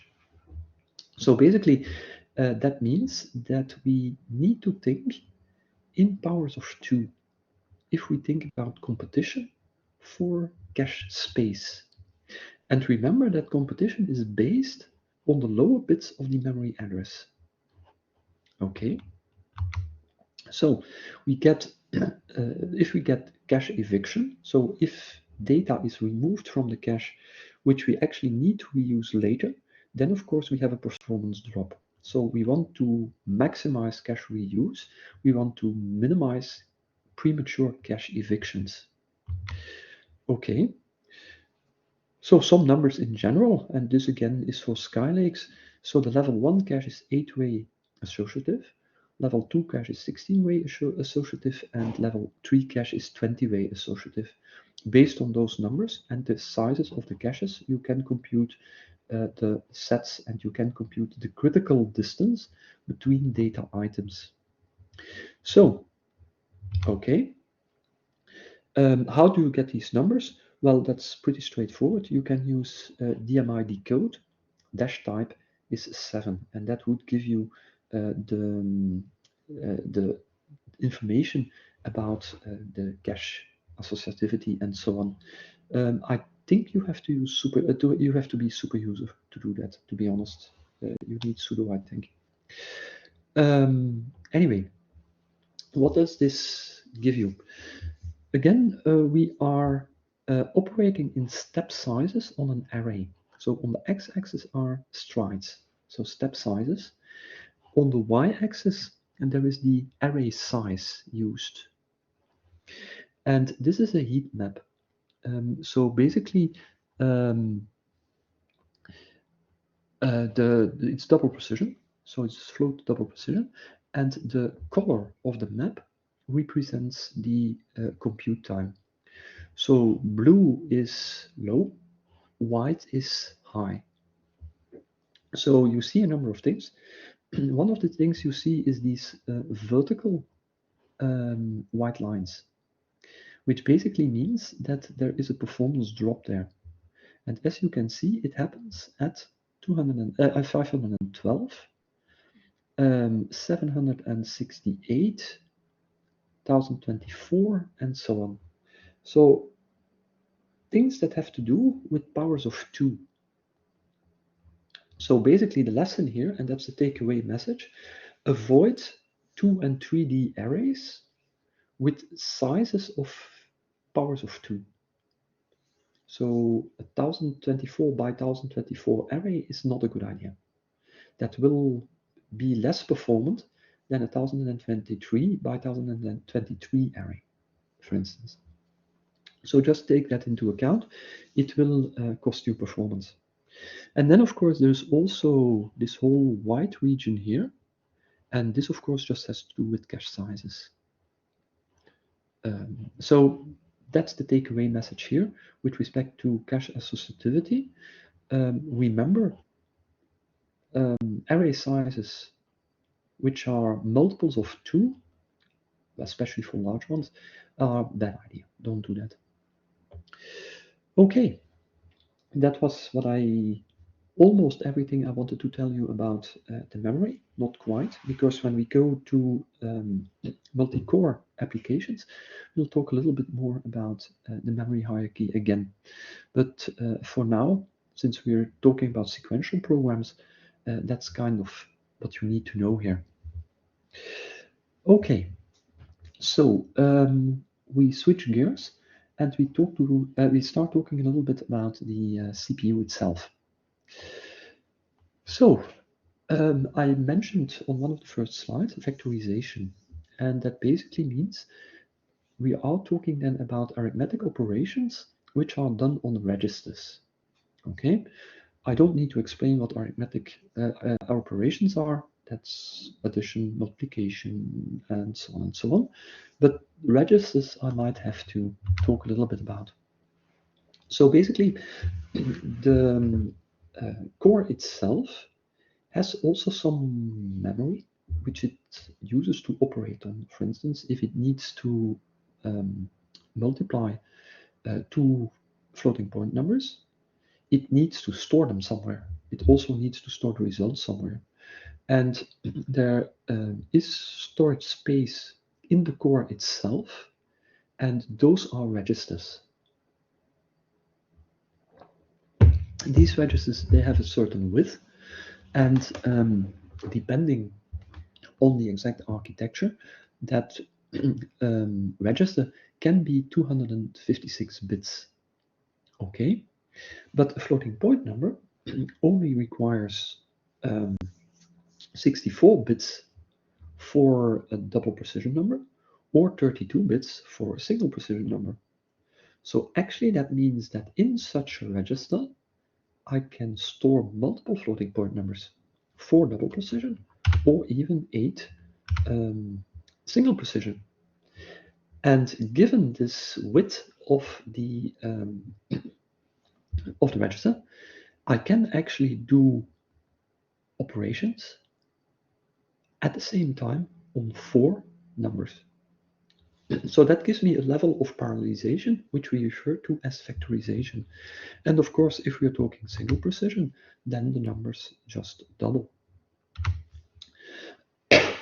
So basically, that means that if you want to compute the double precision flops, so the number of floating point operations per second, then what can we do? Well, in each register, we can store 4 double precision numbers and do operations on them at the same time. We have to multiply that by the number of operations per second, but this we know because that's just the inverse of the frequency. So if we have, for instance, a 2.4 gigahertz CPU, we have to multiply by 2.4 times a billion, so 10 to the power 9. And then we have, for instance, 14 cores on a machine. So that would have been Brainiac at the time. And of course, we have 2 sockets because we have 2 CPUs. So we have to multiply this by 2. And so that gives you the theoretical peak performance. So the number of giga floating point operations per second. And so for Brainiac at the time, that would have been 270 gigaflops per second. Okay, a little bit less. So this is simply the way to compute the theoretical peak performance of your CPU. Very easy. You just need to know the number of cores. You need to know the size of the vector register, and that's it essentially. Okay. Yeah. No problem. So there is a recording of this session. So if you want to see the part which you missed, just drop me an email and I'll send you a link to the recording later on. No worries about it. And you didn't miss that much. I talked about cache lines and I started talking about vectorization. Okay, so basically remember this is a theoretical peak performance. So that's not something that you get in practice unless you're doing very specific types of computations. Why? Because basically this is much faster than your memory subsystem can supply the data to compute on. Again, most scientific codes are memory bound, not compute bound.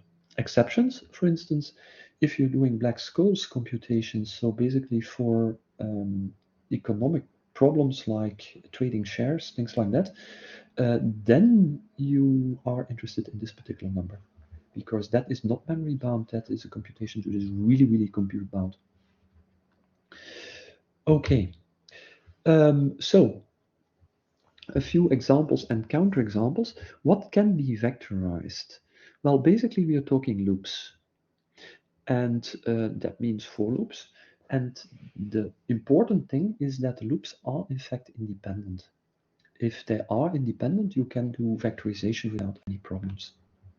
And the compiler notices this, and if you switch on a sufficient level of optimization, it will do it for you automatically.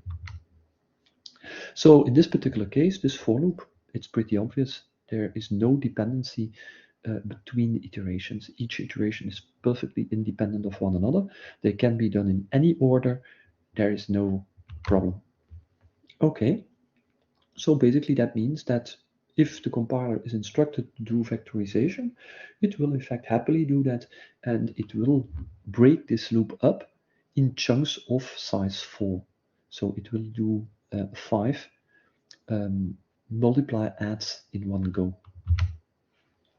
So something that cannot be vectorized is, for instance, this guy here, because I'm updating AI in terms of AI minus 1. And hence the loops are not independent and they cannot be vectorized. So basically, loop independence is kind of important. And this gets complicated pretty fast because you can actually specify to the compiler to which degrees loops are dependent on one another.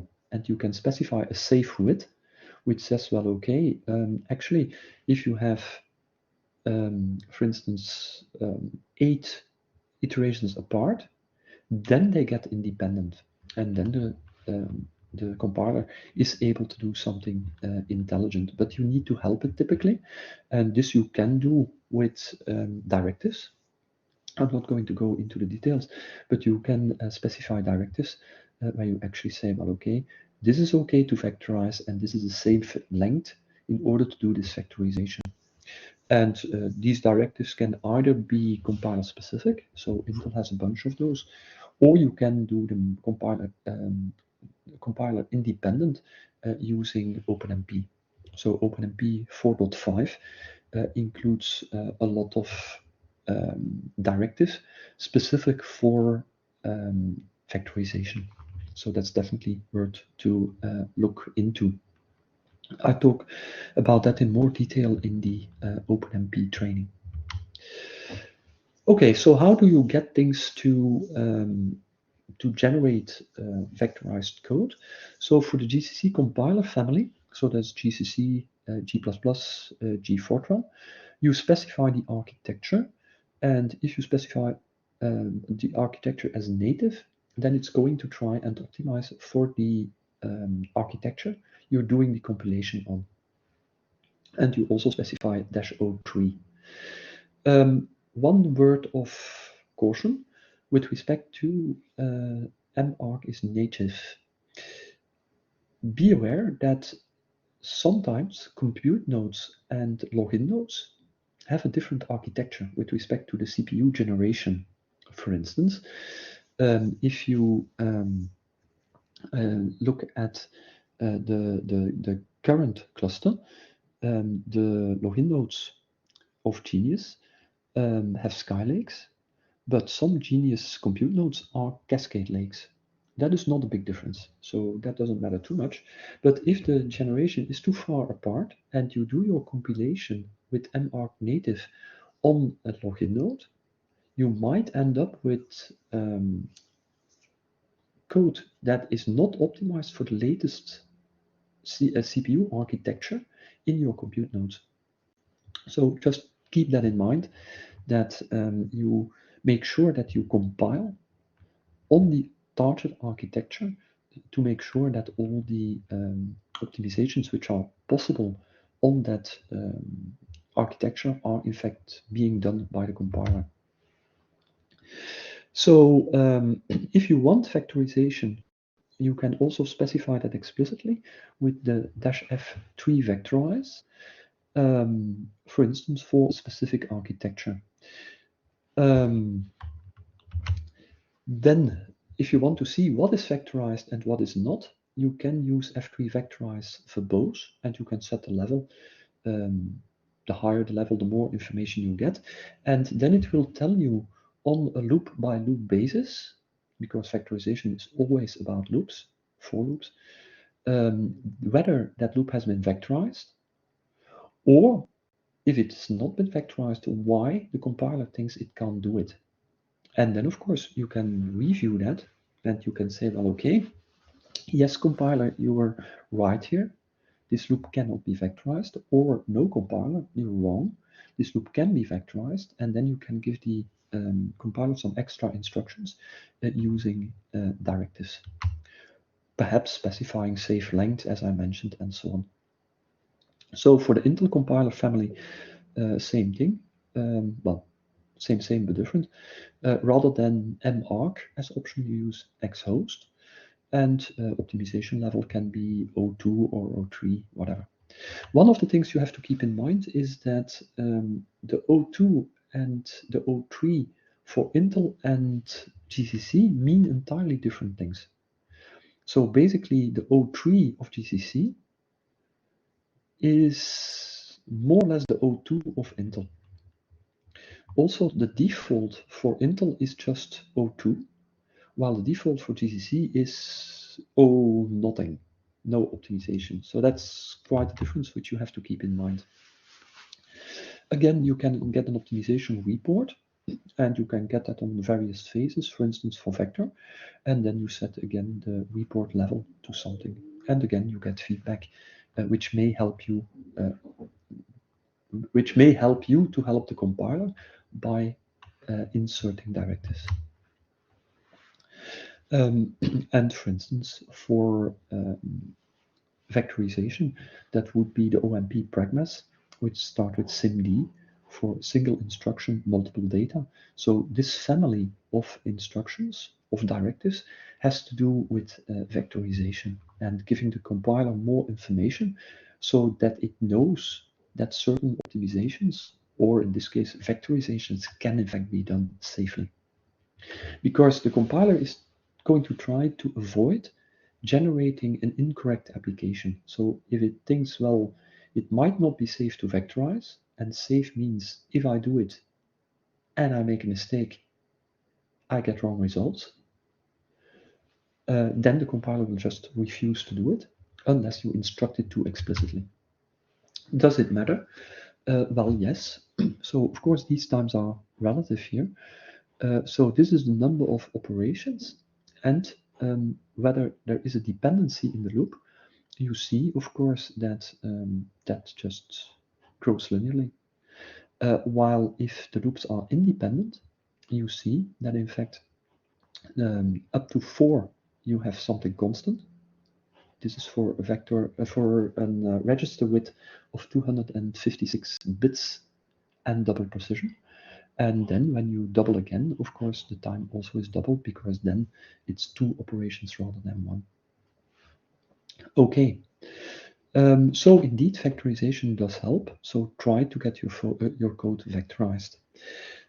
One word of caution, and I recently cross-checked that again with someone from NEC.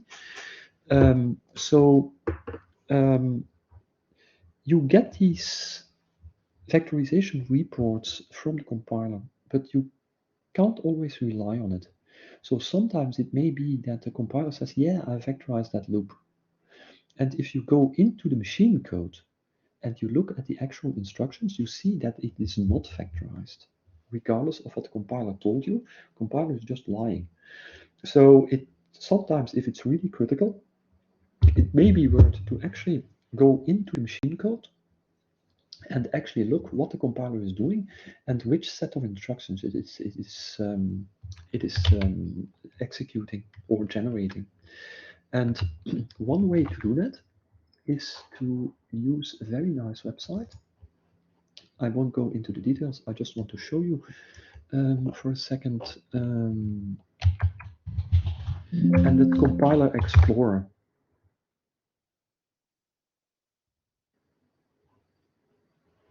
And this is a really, really cool tool.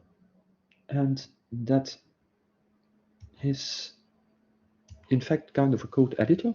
So here you see an example. And this is actually a Fortran example. So it's a very small one. Basically, we have some operation on integers, and on the left-hand side, you have your code that can be C, C++, Fortran. I think you can even use Python. Then, of course, you don't get machine instructions. Then you get the virtual machine instructions for the Python interpreter. I think that works as well. Don't quite remember. And then here you can specify the type, the version of the compiler you will use. So this would be for the very latest GCC compiler, the 12 family, which I'm actually not using myself yet. But you can choose. For instance, you can say, okay, no, I'm not using this one. I'm using GP1, but an older version. For instance, I'm using, I don't know, 11.2, which happens to be the case on my system, but okay. And then it will regenerate the code. And these are the machine instructions which are executed.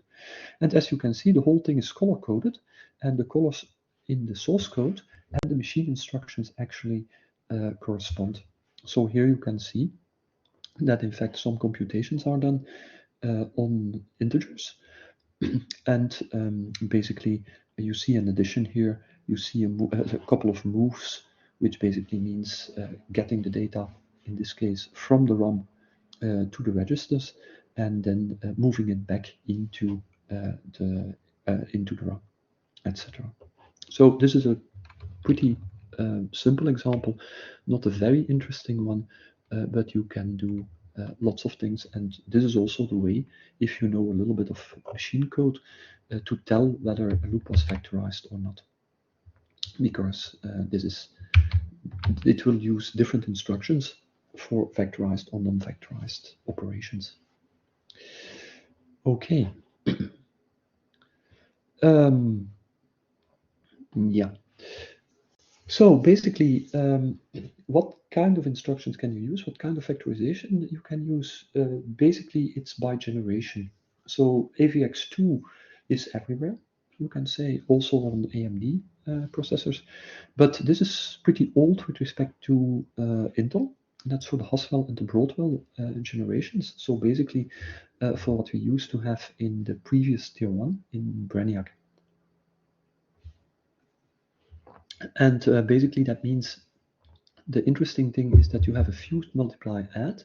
So something like A times X plus B is just a single operation. That was the new thing about AVX2 with respect to AVX. So in streaming mode, that means that you do one addition and one multiplication per cycle. What do I mean by streaming mode? Well, in fact, this takes a lot longer. So to do a multiplication takes 4 or 5 cycles, but this is pipelined. And that means that if you do many multiplications in a row, you can actually, on average, do a multiplication per cycle. I think I have a slide on that somewhere. So let's postpone discussion about that. And the integer vector width increased. That was 256 bits, but this is for integers. Some extra operations for cryptography and so on. So basically, if you have very old code, it's worth to recompile at least for AVX2.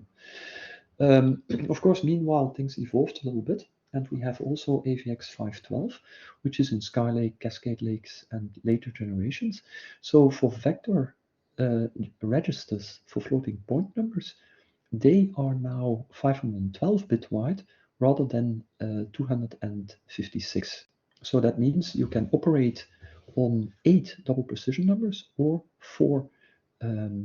16 single precision numbers in one go. So that's kind of nice. So it may be worth to recompile or not, because I had a very nice slide on that. I don't think I included it. This is stupid. But basically, depending on how many cores you are using, if you're effectively using AVX512 instructions, so if you're really exploiting the 512-bit vector registers, the frequency of your CPU will actually decrease. So if I use all cores on such a Cascade Lake, for instance, CPU, then the problem is that if I use the 512-bit vector instructions, that the clock frequency will drop. So is it worth it? Well, it depends a little bit. You really have to benchmark whether it's worth to use AVX512 or not, because it is problem specific, it's application specific. So that means compiling your code for AVX2, doing some benchmarks, recompiling your code for AVX512, doing the same benchmarks, and seeing whether you gain or not. And remember, it's important to take into account that if you use multiple cores, that you do tests on the number of cores you intend to run with. Because, as I mentioned, depending on the number of cores which is in operation within a CPU, either the clock frequency will be decreased depending on using AVX512 instructions or not, or that won't happen. So for a single core using AVX512, no problem. CPU frequency will not drop. For 4 cores, probably also not drop. But if you start to use like 16 cores, then it will start dropping. So basically, Intel has numbers on that, and I should add a slide with these numbers because I have them somewhere in a different presentation, but not here. Okay, so this is definitely worth knowing about, and of course you've seen the performance numbers. Something which you need to be aware of when you're programming is something which you can have in C, C++, and Fortran, which is double promotion. And basically what that means is that if you do things naively, then actually you get a performance hit. So consider this code. It is computing on a floating point argument, and it's returning floating point number, and it's not doing much. It's just multiplying. It's just computing the area of a circle. So it's squaring the radius and multiplying it by pi. And it's doing that on two floating point, single precision floating point numbers. So what's the problem? Well, the problem is that if you know the C specification, and also the C++, because it's the same thing, that 3.14.25927 is in fact a double precision number. Okay, now there is one double precision number in this computation, so the whole computation is going to be done in double precision.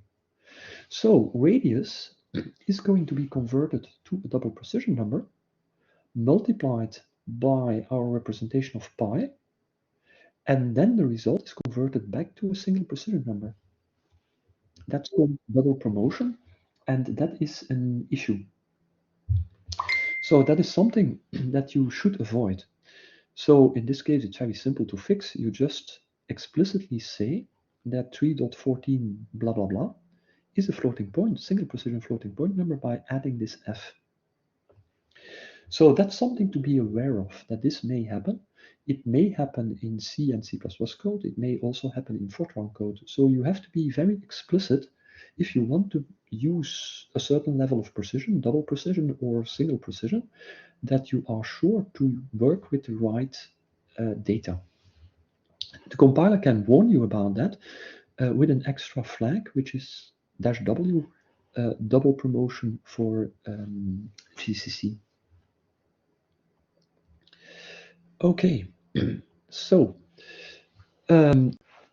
I already mentioned that there is quite a difference between the semantics of optimization flags between Intel and GCC. So the Intel compilers typically do quite aggressive optimization. What do I mean by that?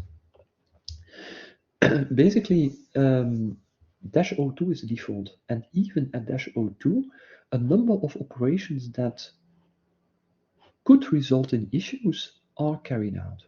So, for instance, the compiler is free to reorder operations and operands, and that may impact the precision. What do I mean by that? So basically, of course, you're mathematically schooled and you're used to thinking that, for instance, stuff like multiplication and addition and so on are commutative. Whether I add A to B or B to A is the same thing. You are also used to associativity. If I add A, B, and C, I can do that in any order. I can add A to B and then add C, or I can add B and C and then add A.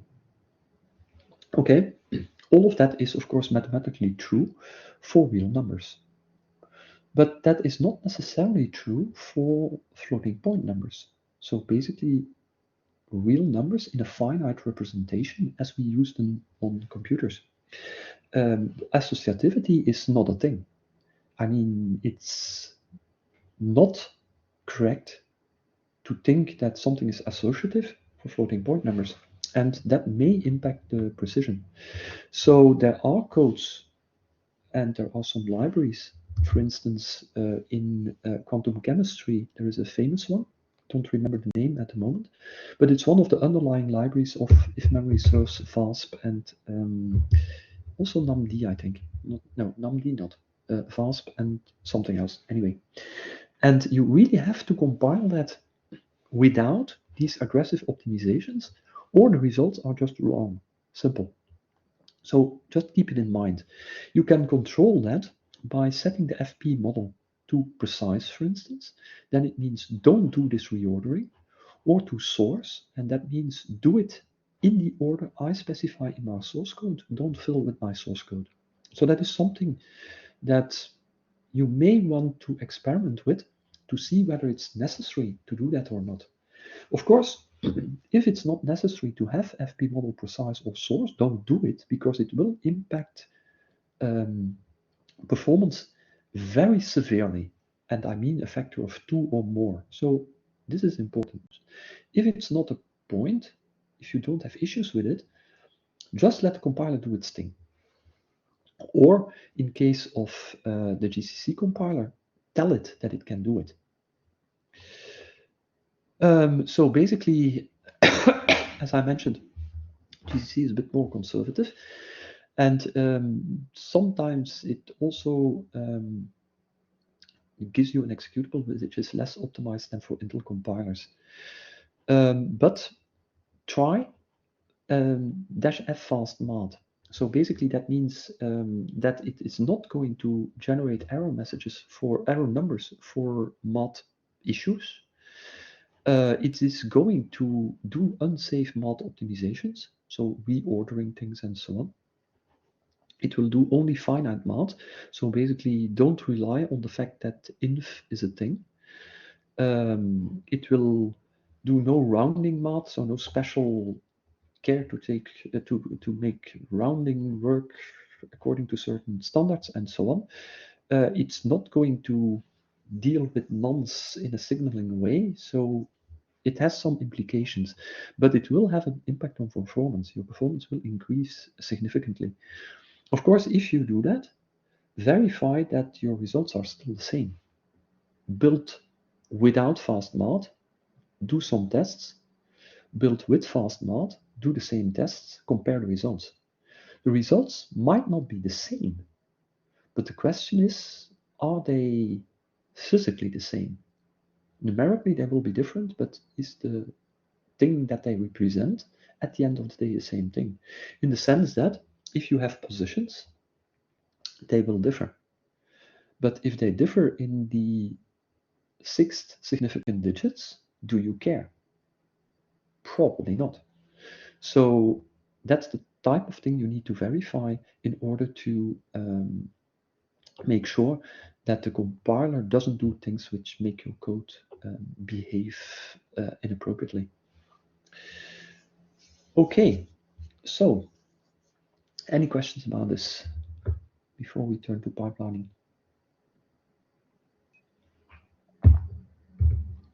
All right, so instruction pipelines. I already mentioned a few times that multiplication and addition and even fuse, multiply, add takes one cycle on in a core. But that's not true. As I already mentioned, actually it takes more cycles. But the advantage is if you do many addition multiplications in a streaming way, so one after the other, so typically in a for loop operating on arrays, then in fact you get down to an average of one per cycle. How is that done? Well, it's done by a pipeline. So basically there are 4 stages to complete, and time runs down on this slide. So we have to do a number of operations. So these are the numbers, D1, D2, D3, and so on. And basically we start with D1, and we do stage 1 for D1. Okay. Then in the next cycle, D1 can move to stage 2. But then, of course, we can start processing D2 in stage 1. Okay. Next cycle, of course, D1 is ready for stage 3. D2 is ready for stage 2. And we can start operating on D3 in stage 1. And we continue in that way. So basically, from then on, from the initialization, the warming up phase of the pipeline, now we are doing 4 operations per cycle because our pipeline is completely full. All the stages are filled. They are all operating, of course, on different numbers. But on average, we have a cycle. Sorry, we have 4 operations per cycle. So that's how that works. So basically that means that what you want is to process numerical data sequentially, in the sense that you don't want to interrupt this pipeline. because you lose 4 cycles and some more in order to set up the pipeline. So you want to stay in that pipeline as much as possible, as long as possible. So basically that means try not to interrupt somehow for loops by other things, because you will lose your pipeline and you will have to initialize it again, which costs you. So that's something to keep in mind, and something which is interesting because it is also a way to parallelize. It's one of the parallelization patterns which you find in architecture books on parallelization. So it's useful in other contexts as well. Okay, another thing which is important is branches. So this particular loop has an if statement in it, and depending on the value of xi, I do one operation or the other. The operations really don't make sense, but okay, let's not go there. So basically, I'm doing computation. Of course, the loops are independent. I'm only operating on a single array element per iteration, so no problem there. But the unfortunate thing is that if statement, and that is potentially disrupting the vectorization process.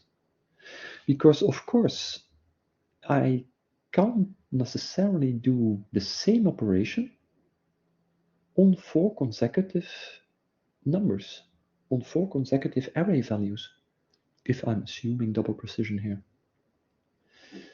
because of that if loop and its dependence on the value of xi. Some values may be less than 0.5, others may be larger than 0.5, but there is a potential problem here. So computations are pipelined, and this will interrupt pipelines. Basically, if you have to switch branches, one pipeline is terminated and another pipeline starts. Terminating a pipeline, 4 cycles. Starting another pipeline, 4 cycles. So basically, you lose quite a lot of cycles on a branch switch. So you want to minimize branch switches. You want to minimize branching in general. And this can have an impact on performance, which is quite measurable. And it can also lead to rather unexpected results. So try to minimize branches. The performance difference here on this particular code will be 30%, so it's non-negligible. There are ways to vectorize this kind of thing. Now, not this one would be pretty hard, but there are in fact ways to generate vector instructions which are masked, which basically means depending on the value of this condition, this Boolean condition, one or the other vectorized implementation of the body of the loop is used. So that is possible. You can do that kind of thing on the level of functions explicitly in OpenMP. But if you can avoid this kind of thing, it's better not to go there. Again, this means reorganizing your data. And in fact, I had an interesting encounter with this when I was parallelizing and optimizing some very old Fortran code. So the code was used to, I'm not going to say whose code it was because I had to sign an NDA, but I can tell you the domain. Basically, it was used for atmospheric models and transport of particles in the atmosphere. So it was a very old code. It was written back in the 80s, and it was written in Fortran, and it was really old style Fortran. And it was also written for CPUs at that time. No pipelining, no things with branching, this pipeline thing with branching, this speculative execution, etc., etc. All of that did not exist. So the code was actually, I think, 4 nested for loops, and then a whole spaghetti of if statement. if memory serves full levels of if statements within the inner loop. Okay, so I could parallelize it, but the problem was there was no way I could factorize it because basically the whole performance was killed by the if statements. So I didn't go there because I didn't know the semantics of the code well enough, and the optimization goal was reached anyway. I mean, when you're doing optimization, yeah, just optimize for your goal. If you can optimize further, that's nice, but if no one cares, you're wasting your time. So in this particular case, that code had to run on a certain data set within 1 hour. That was the goal. It took originally 10 hours. So I brought it back to 40 minutes by parallelizing it. And I could have gone further and optimized it, but there is no point because it had to run once per hour. Since it took 40 minutes, I don't care anymore. Goal reached, whatever. So basically what I should have done if I wanted to optimize this further was deal with that branching issue. So trying to take the if statements out of that inner for loop and moving them up, partitioning the domain up front or something like that, so that the computation intensive operations could in fact be vectorized. Anyway, branching, bad. Try to avoid it. Okay, so a little bit about multi-threading and one of the pitfalls you might encounter. And that is with respect to performance, of course, not correctness. That's false sharing. So again, we're going to consider cache lines. And this is where you actually have inclusive caches. So level 3 caches is inclusive, but doesn't really matter. So one of the things which you need, since you have inclusive caches, is cache consistency. And there are many ways to do that, but one way which is typically used is the MESI protocol. So modified, exclusive, shared, and invalid. And these are the states in which your cache line can be. Okay, so that's pretty abstract. Let's make that concrete. We have some data in RAM, and this is a cache line. As you can see, it's 8 elements. So these are 8, for instance, double precision numbers. Okay, I need them in core 0. All right, so I'm going to transport them, cache line, and cache line is going to level 3 cache. It's going into the level 2 cache of core 0. It's going into the level 1 cache of core 0, etc., etc. I'm interested in element AI plus 1, whatever I is. Okay, now I'm going to, this is exclusive. So basically, there is at this point no issue. Okay. Now,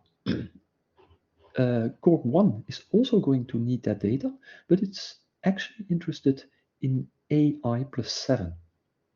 So the data was already in L3, so that's not a problem.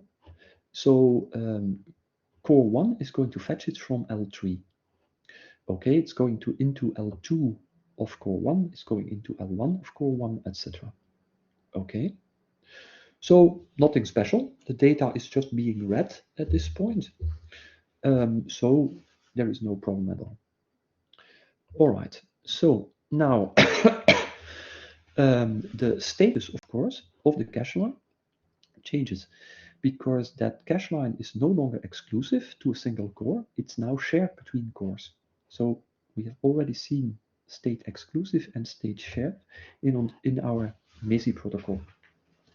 So now I'm going to modify AI plus 1 in core 0. So now, of course, state changes and it's going to be modified. Okay. So now we have a problem because now we have inconsistency. So basically, a write back has happened from core 0 to the RAM. That cache line in the RAM has been changed, it's modified. So basically that means that the system has to tell the level 3 cache, the level 2 cache, and the level 1 cache of core 1, but also the level 2 cache of core 0, that its cache lines are now invalid. So all of these guys are in fact invalid. And I should add it here as well, but okay. All right, so this, of course, is potentially a problem because it means that core 1 has to reload the cache line because it's stuck in its L1 and L2 cache with invalid lines. That is kind of annoying. So it has to get it back from the RAM, but it's also going to do some operation on AI plus 7. Okay, that will of course set the RAM cache line to modified, and that will set the level 1 and level 2 cache lines for core 0 to invalid, which means that if core 0 wants to reuse that data from L1, it will have to load it again from RAM or at least from level 3 cache. So basically, the L1 and L2 caches of core 0 and core 1 are in fact not used because a change by core 1 will invalidate the cache lines in the caches of L0 of core 0 and vice versa. So if you have such an access pattern where two cores modify data which is on the same cache line, your caches are effectively useless, if this happens frequently, of course. So this is what is called false sharing, and that's something that you need to take into account when you write, for instance, OpenMP applications. You have to make sure that the cores operate on data that does not reside on the same cache line. So they should never share cache lines if they're modifying them. So that's an important point to note. Of course, does it matter? Yes, it costs you efficiency, but it's always funny if we interview people for jobs in HPC. It happened at least twice that we gave them code optimization problem in the sense that they got a profile of some code. I'll show you some profiles later. And they said, yeah, this will probably be cache trashing. Okay, that sounds very impressive, but it had nothing to do with it. Typically, cache trashing is something that impacts performance, but it's usually not the first thing you look at. There are many other reasons why your performance is crap besides cache lines. So if you have an interview and you think, okay, I'm going to sound very intelligent if I use the term cache lines, think twice, because most likely there are other much more obvious reasons for why the bloody thing has no performance rather than cache trashing. That's funny side story, but okay.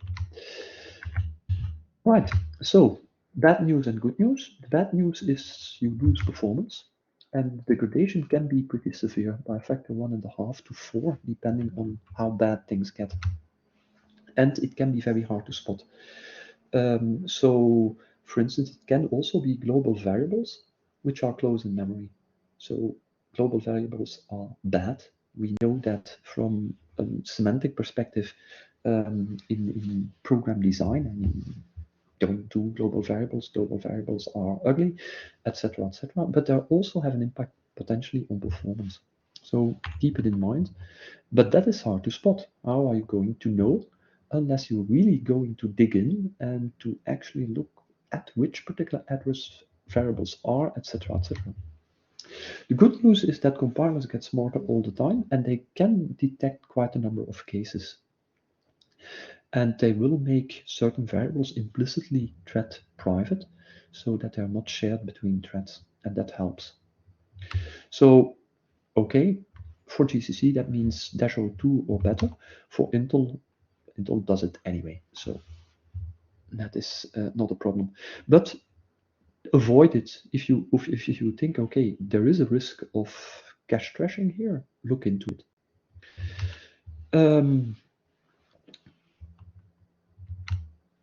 How can you avoid it? Basically by using thread local variables or copies whenever possible.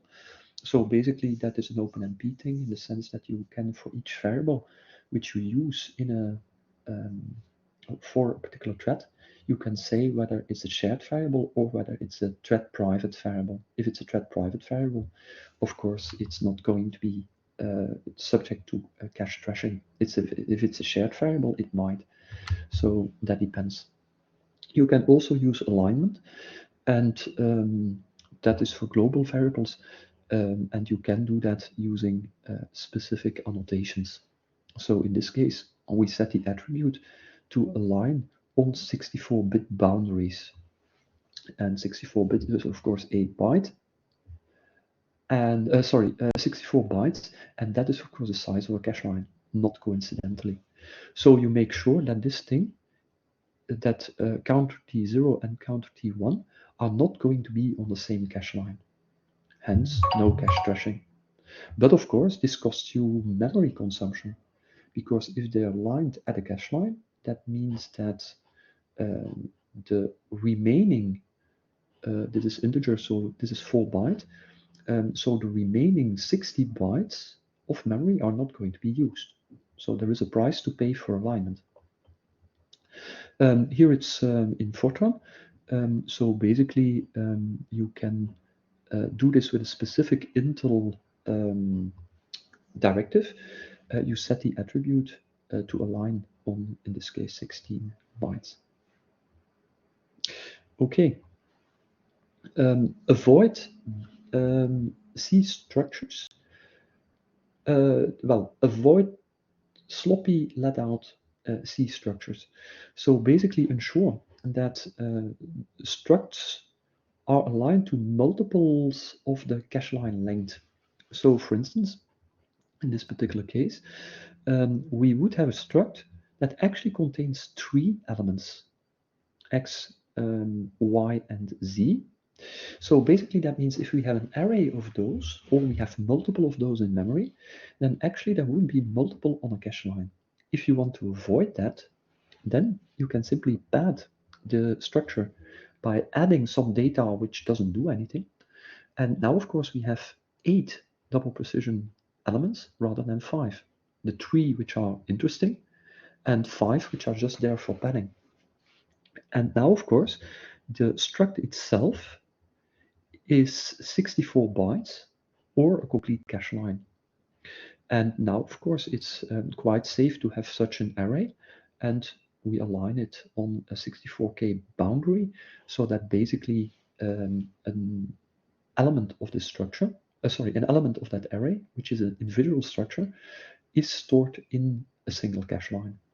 So that means if you operate with multiple threads on that same array, those threads will never share cache lines for this particular array. So that's padding. Of course, again, it costs you memory, because rather normally this array, if we have 20 elements, would take 20 times 3 times 8 bytes. Now it takes 20 times 8 times 8 bytes, so it is more than double the size of what you would like it to be. So yes, you gain performance, but yes, you also lose a lot of memory. So is this ideal? It depends. In this case, it might be much better to go to an array of structures rather than this, a struct of arrays rather than this array of structures. But it depends. For using defined types, make sure that you use the sequence keyword in the members if you order your members yourself carefully. So in a user-defined type, sequence means compiler, do not reorder the elements in the user-defined type. Or if you don't do type, then you can use a compiler flag which says, okay, record length is 16 bytes, and you do the alignment that way. Okay, the cost again is a larger memory footprint, and you gain performance. All right, so any questions about this?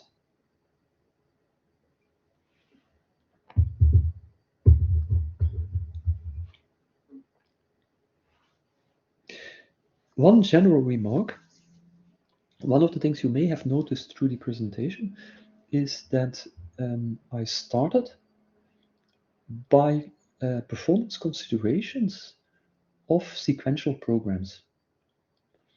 And then I talked a little bit about things you had to look out for if you do multi-threaded programming, so shared memory programming. And I didn't talk at this point about performance issues when you do distributed computation, so with MPI.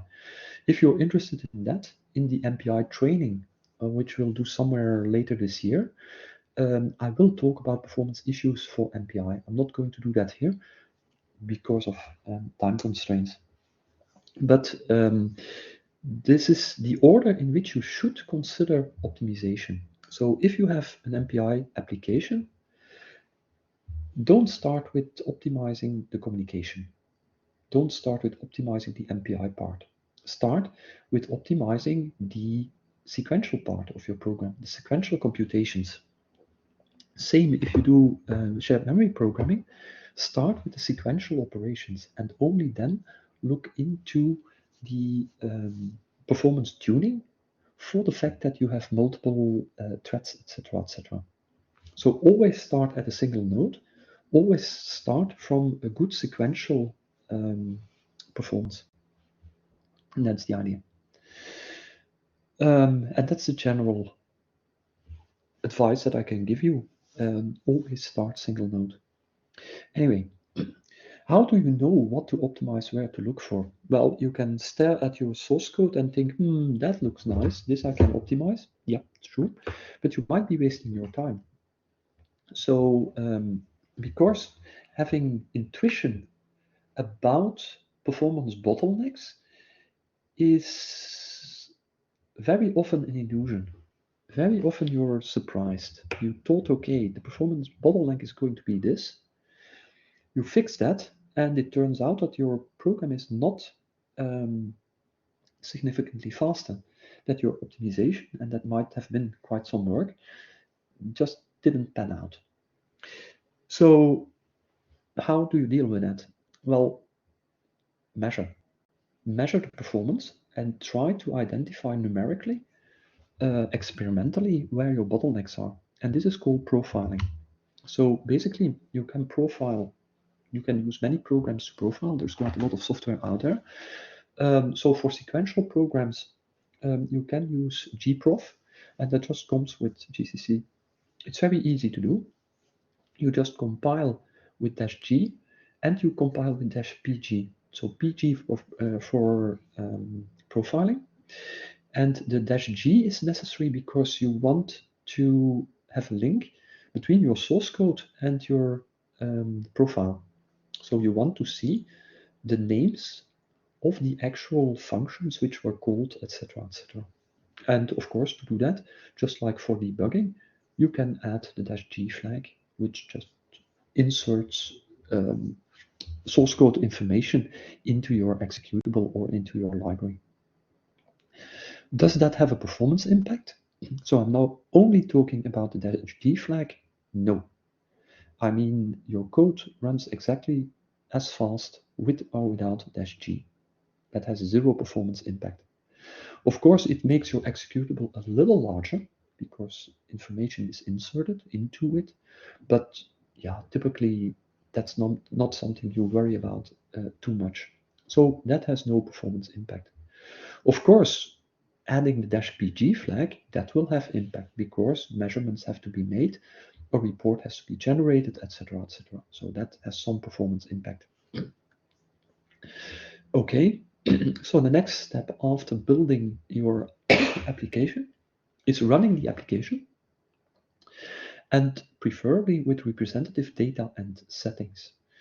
For instance, if you plan to run a simulation and you use an array to store the data, and you have, let's say, you plan to do that with 10,000 iterations, then you, for profiling, you can do several things. One thing is, okay, yeah, profiling should not take too long. So one thing I could do is, rather than using an array of 1,000 elements, I'm going to use an array of 10 elements. And then my program is running 100 times faster, so that's easier for profiling. Yes, that's true. And you will get an accurate profile, but not for the data you intend to run the actual problems with. So that might not be your best approach.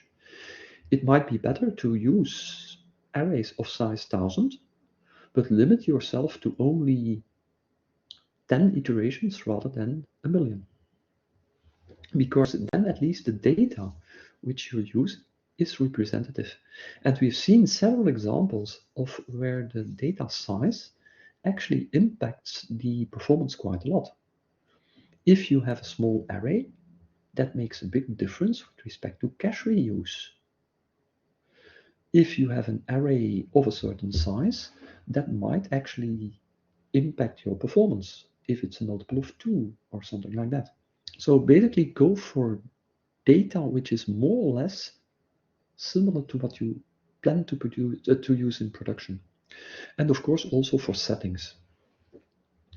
Okay, so once you've run your application, then you can view the profile with an application which is called gprof. Perhaps we can quickly do that so that you can see some output. I should have something somewhere, so let's go to... yes, of course I did that on my laptop and not here.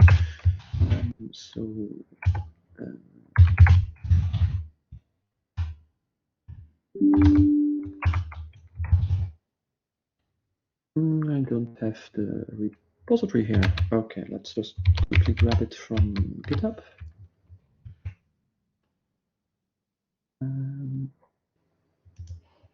Okay. Let's copy the URL. Let's add IP. That's not work.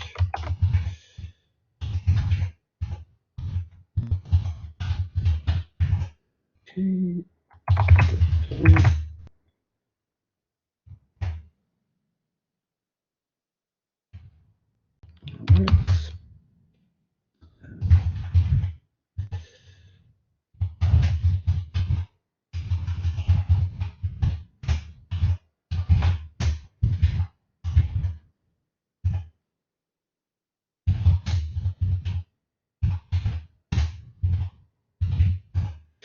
All right.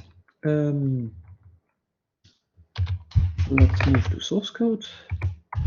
And let's see what we have. Normally I should have something here to illustrate profiling.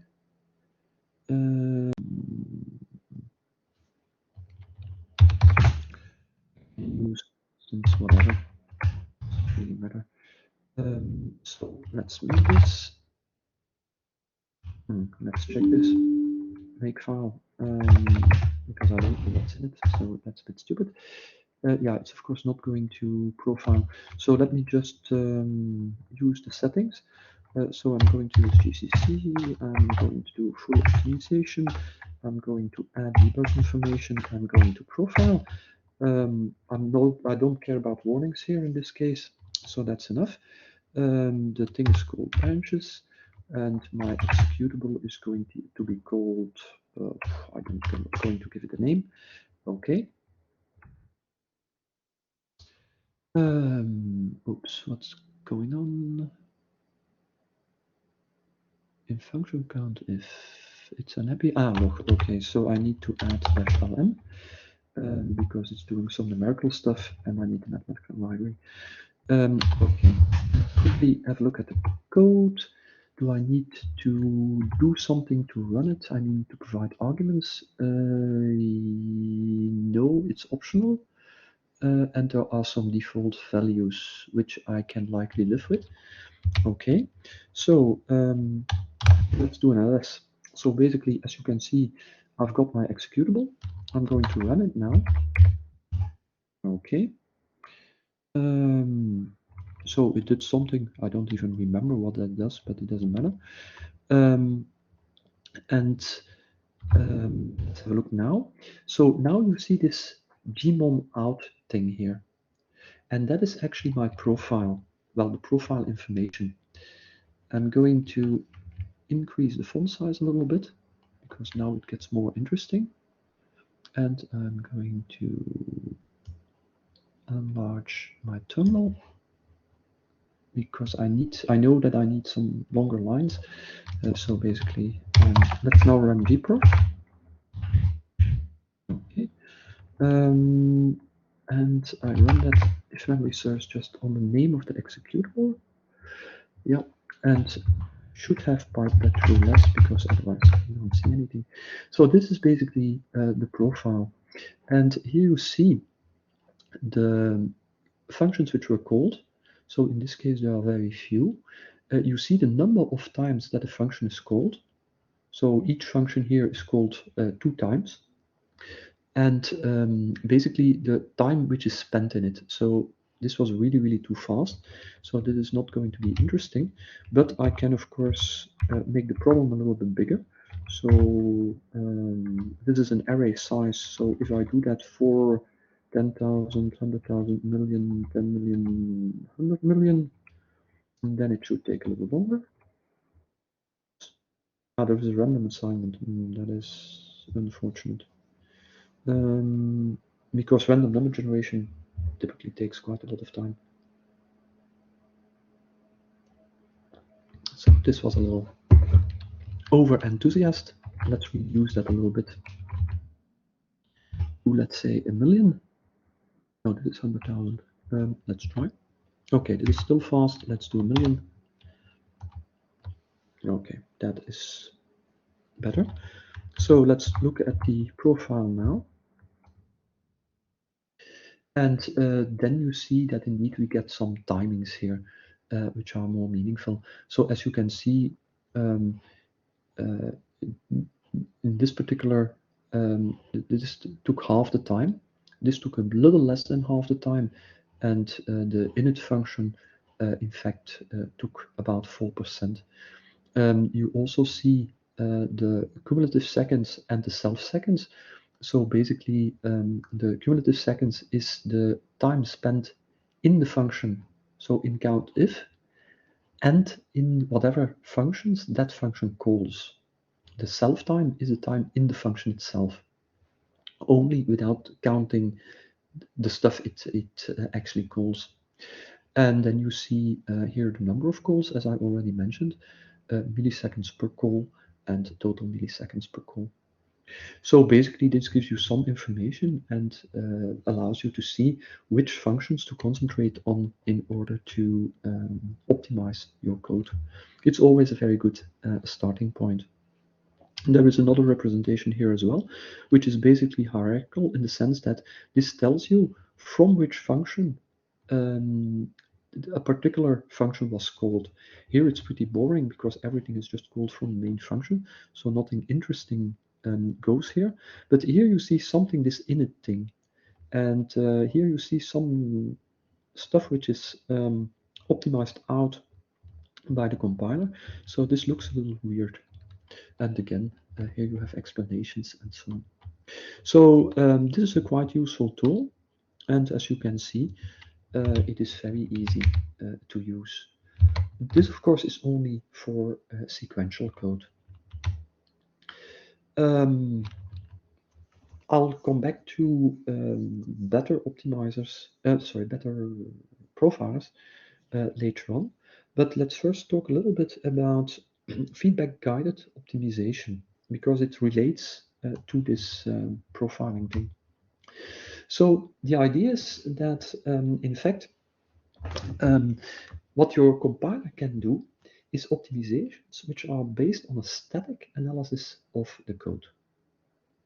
What do I mean by that? Well, things the compiler cannot know is, for instance, how many times is a certain function called, because that may depend on either a computation which is too sophisticated for the compiler to figure out, or it may even depend on user input or values in the configuration file, which obviously the compiler has no idea about. Another thing is if you use dynamic memory allocation, so if you allocate your arrays with malloc in C or C, well, in C, or you use new in C++, or you do an allocate in Fortran, whatever, and that again is based on either a computed value or a user input or a configuration file. Again, the compiler has no clue. Should we care? Yes, actually, we should care about that, because the compiler can do different things depending on whether it knows the size of an array. What do I mean by that?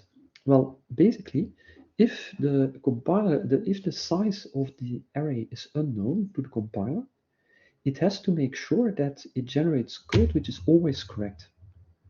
And that has to do with vectorization. Perhaps I can show you. Let's try. Never do interactive things during, never do live things during presentations, but let's do it anyway. So I want to close this thing. I don't care. Yeah, that was already a bad idea. Anyway, I'm going to add a source editor, and okay, why do I get this one? Real function. Okay, no idea why. Okay, and I also want. What do I want? Okay, let's reset this. Okay, that's better. All right, so this is another example, and now we are in C country, but let's not do this stupid thing here.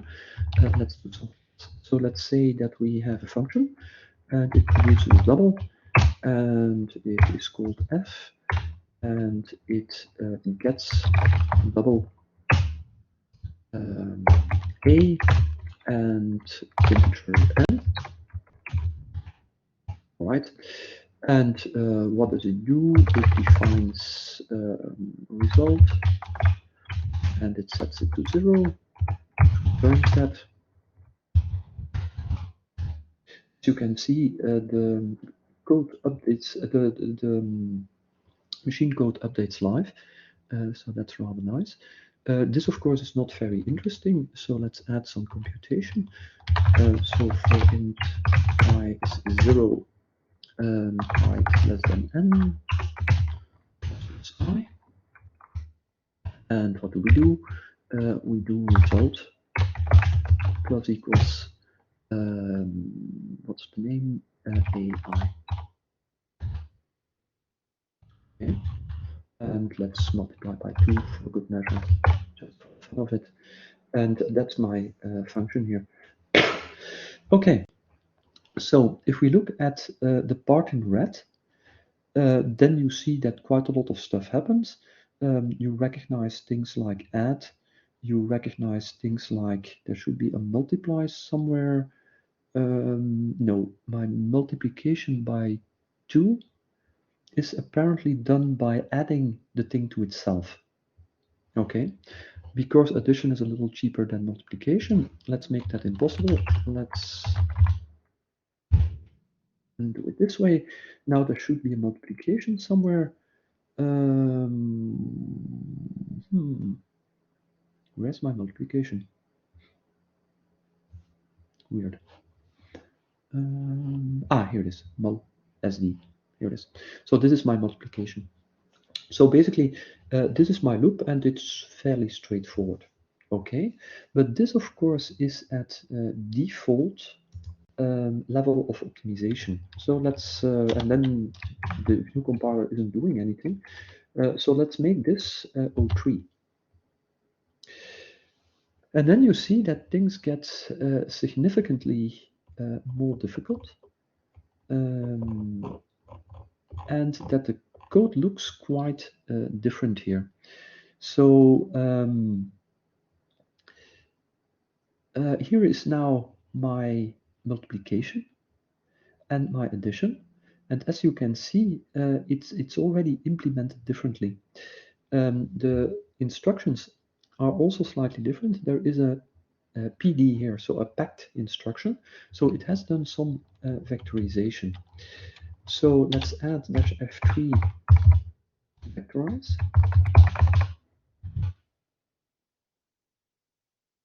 And then, of course, it doesn't do anything. It doesn't change the code, which is a little annoying.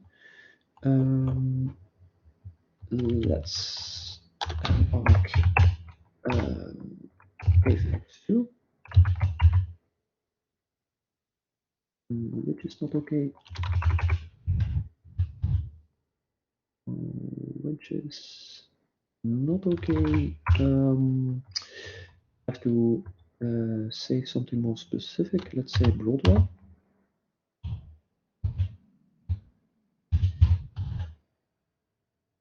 That's better. And now you see that we actually have vector operations. Here's vadd, etc. So now we actually have vector operations, but there are fairly small vectors. But basically, now you see we have the red part here, and it's no longer a single block of code. So this is a part of it. This is another part of it. So basically here we have a fused multiply add. So this operation is a vector operation that happens on the loop under certain conditions. These are different code blocks, L4 and L3. And here is another one. So this is also part of the for loop. So now, as you can see, this is significantly more complicated. And the reason for that is basically that the compiler has absolutely no clue how long my loop is. And it has to take into account that my loop might not be a multiple of 4. And then it means that it cannot use certain vector operations in certain circumstances. So that's why it's useful for the compiler to at least have an idea about the size of a loop. So for instance, if I make this 1024, and in fact you see that again, it's much simpler here. So the red part, in this case not the red part, but this part here is significantly smaller. So because now the compiler knows the size of my loop. So even if I put something, okay, this is a very stupid idea, but let's do it anyway. I mean, this is incorrect code. But now you see that, no, this did not help. The compiler is not smart enough to see that it is now a multiple of 4. So maybe if I did it with the Intel compiler, it would do something more intelligent. But as you can see, depending on the knowledge of the compiler, it will actually do different things. So for instance, if I make this 2, you will again get much simpler code. As you can see, there is no for loop now anymore. It is just a simulation. So basically, knowledge of the size of a loop really makes a big impact on the type of code which is generated. And for this, the Compiler Explorer is a very nice tool because it really allows you to see what is going on. So where are we going with this? Well, basically, this type of information is typically not accessible to the compiler. The compiler typically doesn't know, in this case, if I just put back n, as I would do in general, then the compiler obviously has no clue, and it will generate a lot of code in order to deal with loops of any length. Multiples of 4, no multiples of 4, very short loops, long loops, etc., etc. So if the compiler would have access to information about how functions are used, so so basically what type of data you're using, then of course it could generate more specific code and you might gain performance. And so that's the idea of profile guided optimization, or feedback guided optimization, whatever you want to call it. So what are we going to do? We are going to build the application with instrumentation. So with that PG flag to generate a profile. We're going to run the application and we're going to create a profile, and we're going to rebuild the application, providing the compiler with the profile. And then, of course, it knows that, for instance, that array A is always a long array, and it can do some intelligent things. So that is profile guided or feedback guided optimization. And of course, you need to be very careful here, because the profile which you generate must be representative of the data you are going to use, the usage you're going to make of the application in production. Okay, and of course, that will depend critically on CPU and memory architecture. So you need to do this exercise for each platform you're running on, because if the CPU architecture is different, then the compiler should do other things. Okay, so is this a big thing? Well, typically you don't gain much more than 10%. So is it worth it? Yeah, if you're doing 1 million runs, then yes. If you're doing one run with your application, don't even consider it, because then it's typically not worth it. So it depends. How do you do that? Well, basically you start by building with generating a profile, and that's with -f profile generate. And then you run, and then you build using that profile. So then you use -f profile use, and then the name of the profile. And note, that's a different profile from the gprof thing. Okay, with Intel, same but different. You compile with profgen and profdir, so that's nice. It doesn't dump a file in arbitrary places. It will use a directory which you specify, which is a bit cleaner than the GCC thing. You run again, and then you build with nprof use, and you specify again the directory, and there is a dash missing here. So that should of course also be -profdir. Okay. Notice that you also have to specify IPO here. That means interprocedural optimization. So basically the compiler doesn't optimize on a procedure by procedure basis. So it looks across functions rather than only at individual functions. And that's of course important, because that's where you gain typically from feedback guided optimizations. So here's an example. So you know this application, I've already shown you, but the interesting thing is the second run. So as you can see, the difference is really, really minimal between the guided, the feedback guided optimization and the standard optimization. So blue is the standard optimization, it goes up here. Here it's nearly the same, but here there is a difference. And that's interesting, because that's where you have large arrays. So apparently, based on the profile, the compiler has figured out that some arrays may be very large. And it has insert some extra instructions to make sure that the cache use is improved. So what it's typically doing here is inserting prefetch instructions. What does that mean? Well, basically, the compiler has noticed that we are accessing a large array, and that we are doing that in a very simple pattern. The first element, the second element, etc., etc. So it can actually see or predict that we will do that all the time.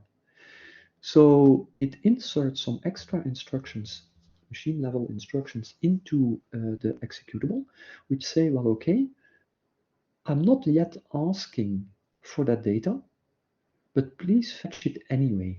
That's called prefetch. You can also do that manually by inserting literally machine code into your C, C++ application. You can do that. It's not something you really want to do if you have a choice, but you can do that.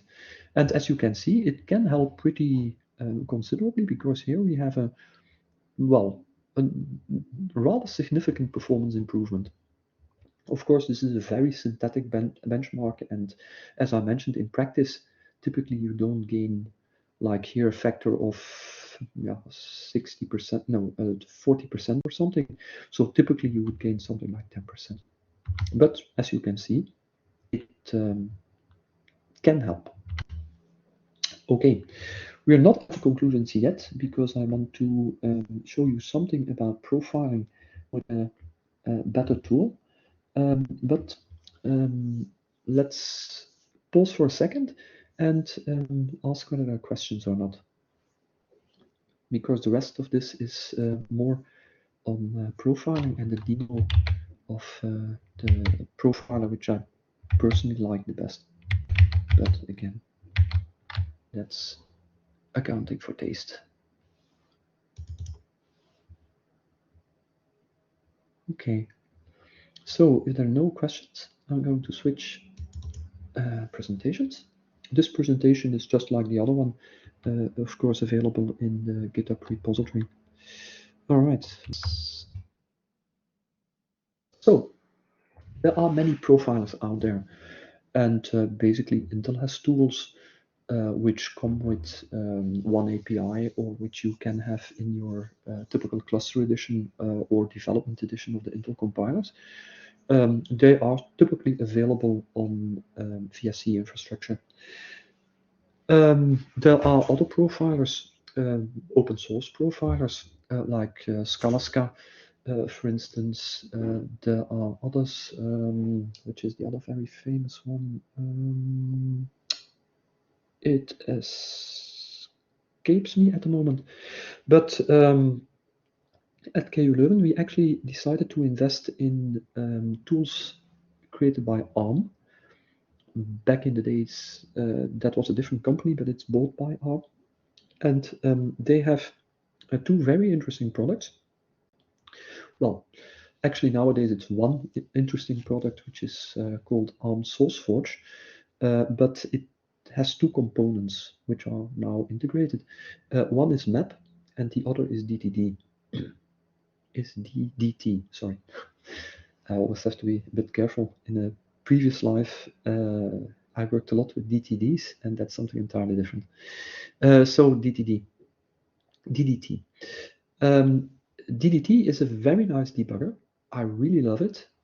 So if you are interested in that, I can refer you to a MOOC which we made on defensive programming and debugging, and a section of that is about ARM DTD. DDT. Yeah. This is about ARM MAP, and MAP is a profiler. The product, as I mentioned, is ARM Forge. It's a commercial product, so you have to buy licenses. It's not cheap.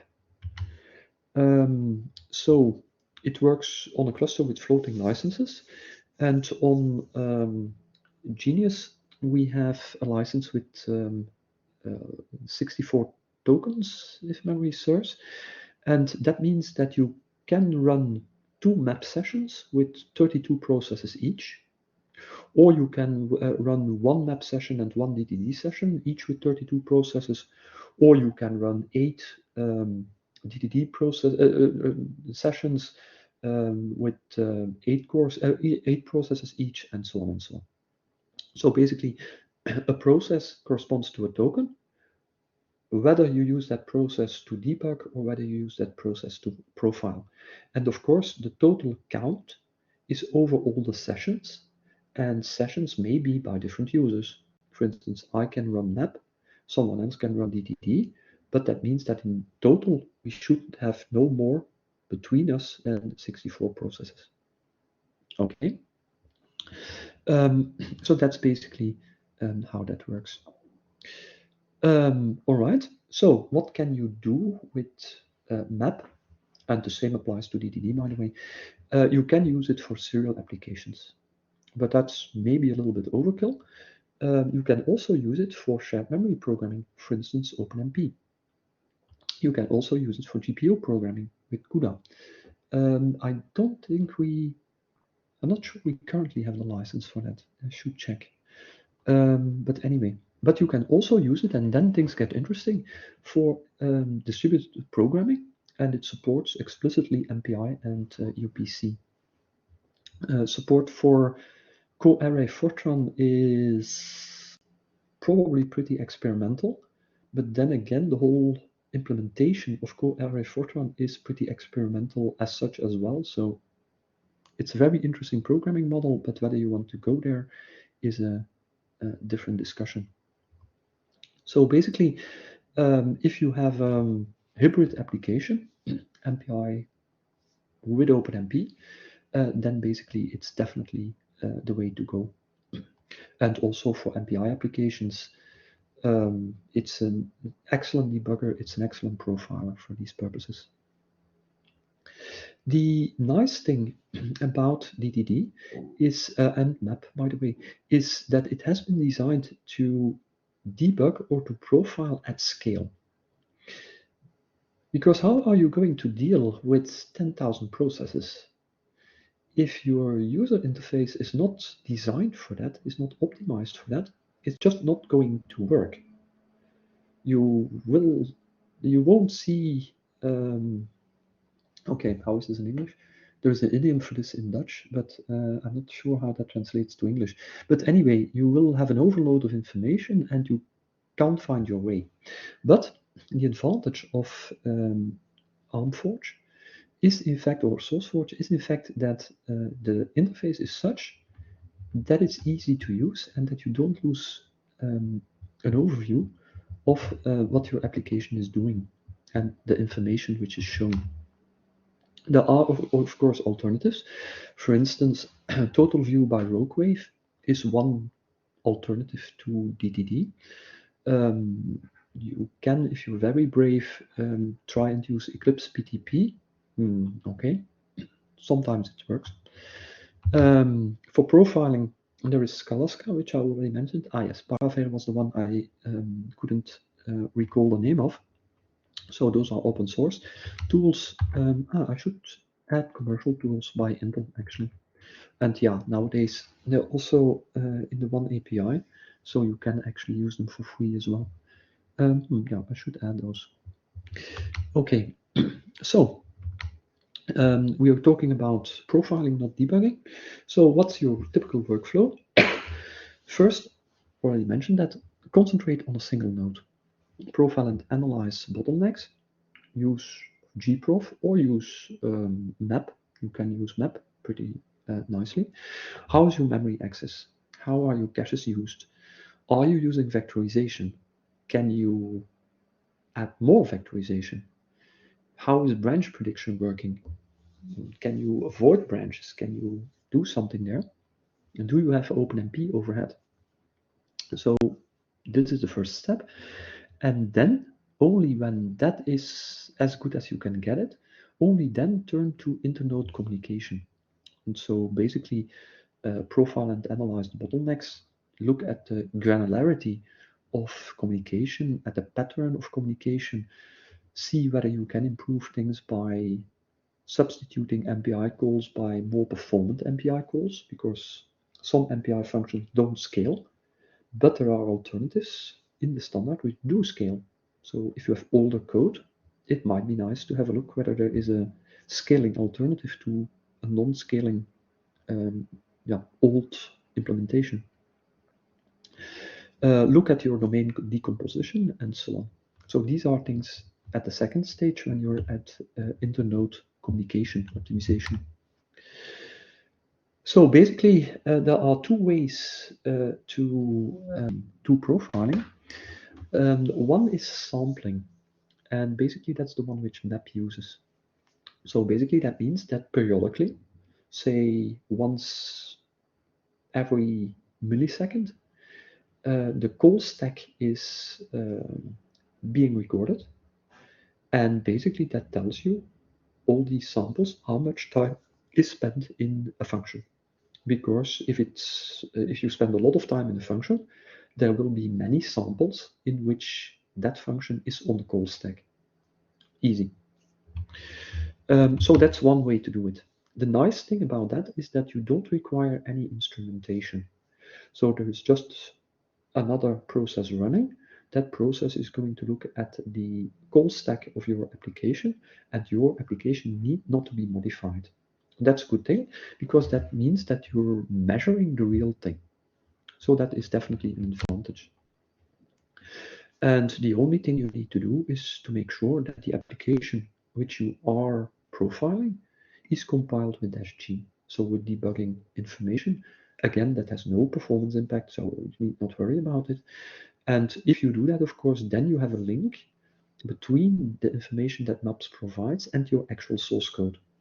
If you have to profile an application that is not compiled with debugging information, you still get interesting information.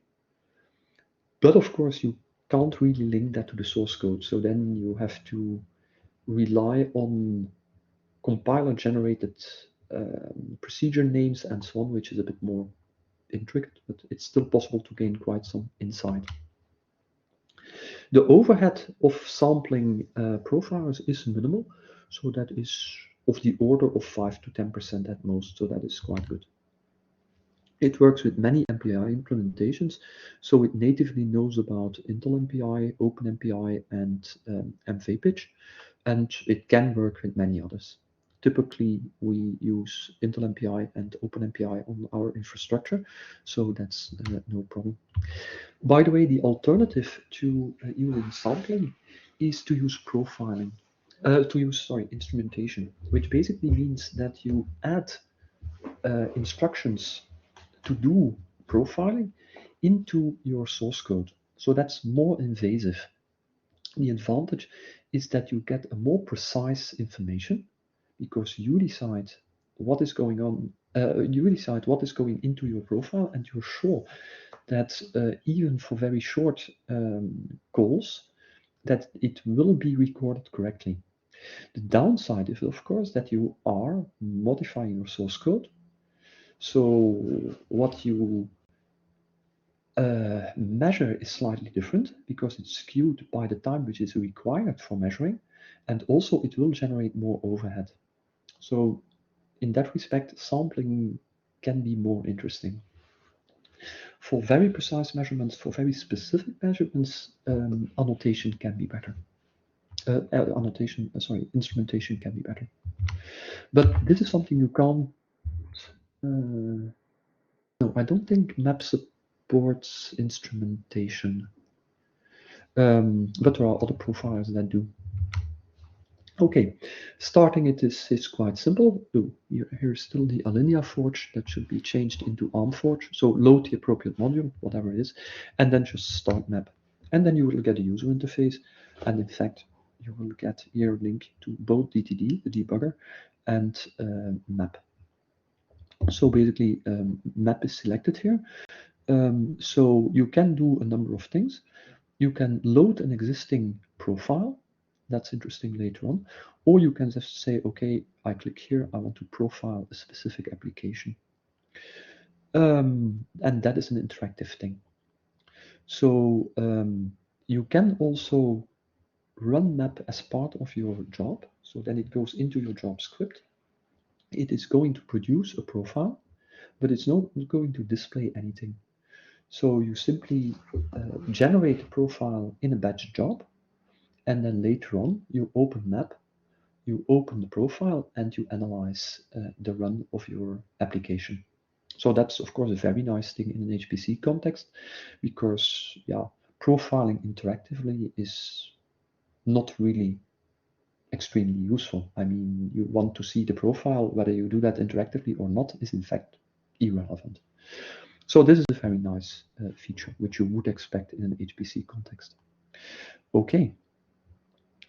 You can also do a remote launch in the sense that if you run map on the login node, you can actually say, okay, I want a remote launch. So I want to first submit a job, then start the application under control of the profiler. So that's possible as well. Okay, so interactive profiling, you just specify the executable. You can do that with a file browser. It's very easy. You specify command line arguments if there are any. You can also specify a file which contains standard input. That's also possible. You set up a working directory. Then you set a duration. You can sample the entire program, or you can say, okay, sample only for 5 minutes, and then just stop the application, save the profile, done. Whether you want to use MPI, and if so, how many processes do you want to do? Then potentially you can change some the implementation of MPI, etc., etc. You can add arguments to MPI run, well, MPI exec in this case. So you have many options here. You can specify whether you're doing OpenMP or not, and then again with how many threads, etc., etc. And then you can submit to a queue. So that's the same as the remote thing, which I mentioned before. Okay, all of this is pretty straightforward. And then you have a run button, and that will actually start the execution / profiling of your application. Okay, so by the way, if you run it twice, you don't have to configure it. So basically, then it will just remember all of this, and you can change it if you want to. But if you want to run the same application again, for instance, after you made some modifications, recompile it, and want to run the profile again, then you don't have to reconfigure this, it will just remember. And this is what you get after the application has run. You get a profile that looks like this. It consists of a number of panes. So the top one actually is a time-resolved measure of your performance. So left to right is in fact the time axis. This was start of application. This is end of execution.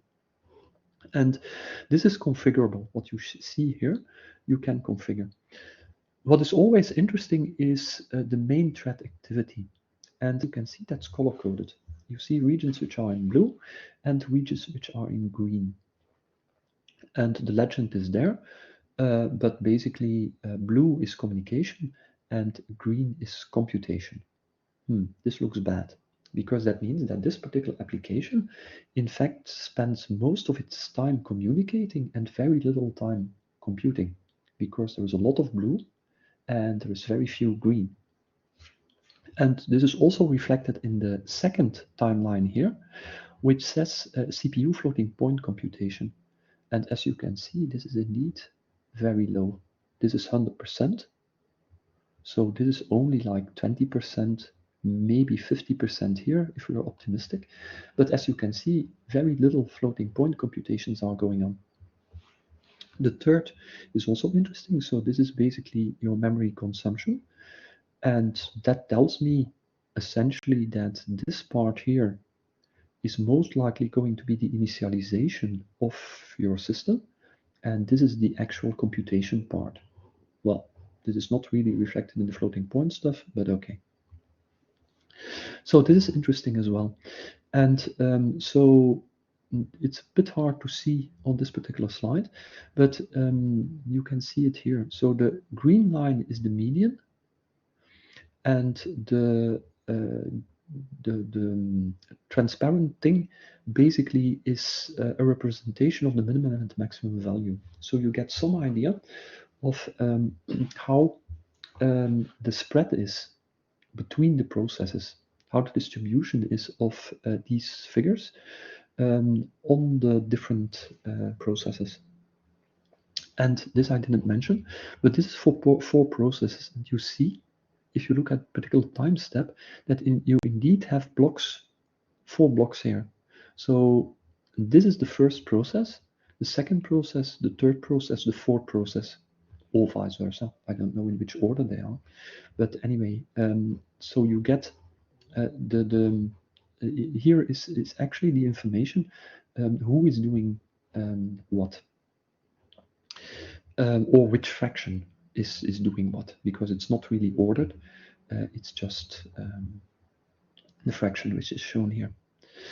Okay, so that's all very interesting. But the nice thing about MAP, and that's one of the things that is way more interesting than Scala, is that you get that time resolved. So I can have a look at a certain point in time and see in my source code which function was called at that point in time. You see that here as well. So now we move to this pane here. This is the source code view.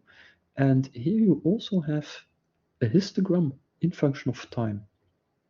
And then you see that this function here is actually, or this line of code is actually called pretty much all the time. So basically that's an MPI reduce. And as you can see, this is very, very busy. There is another function called here as well. So that is, or another line called here, because this is line based. And as you can see, this is a matrix computation. So basically, here the values of a matrix are computed. And that is also called quite a lot, quite often, let me put it that way, but it is called during very short bursts. So that already tells me that there is in fact not enough work to be done. This matrix is probably pretty small, and this computation here, which happens in this nested do loop, just doesn't take enough time. Okay, then the pane which I should have mentioned actually before going to the source code. So if I point to a certain time step or a certain time in the execution, then actually here you will get details about the numbers. And you see that executed instructions. So it was for that particular, I don't know where I was here on the timeline, but it is 100% executing instructions, not calling functions. So that's okay. Then, as you can see, there is 0 Scala floating point, but there is 12% vector floating point. Ah, that's nice, because now I know, I can figure out whether or not my code was in fact vectorized. This is going to show it. And similar for integer operations. So in this case, there are no significant integer operations. But what you can also see is that in fact, quite a lot of time is spent on memory access. And other instructions, branching is minimal here. And there are also quite some other instructions. Besides floating point and memory access, also other stuff happens. But there is no branching, so that is good. Okay, so if you want to use map, one piece of advice I can give you is really ask for a large screen, because it is a complicated, well, a very busy graphical user interface. And if you try to do that on a small screen, you're going to need either a looking glass or have excellent eyesight, or you're going to see a mishmash of pixels. So you really need a large screen.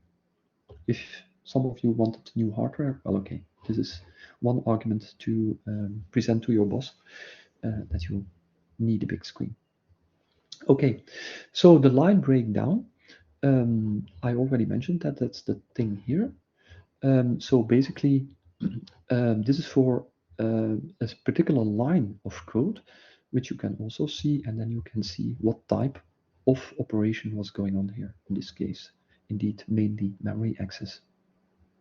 So you can do that on a line-by-line basis. The good thing is indeed vector floating point is used. The bad thing is that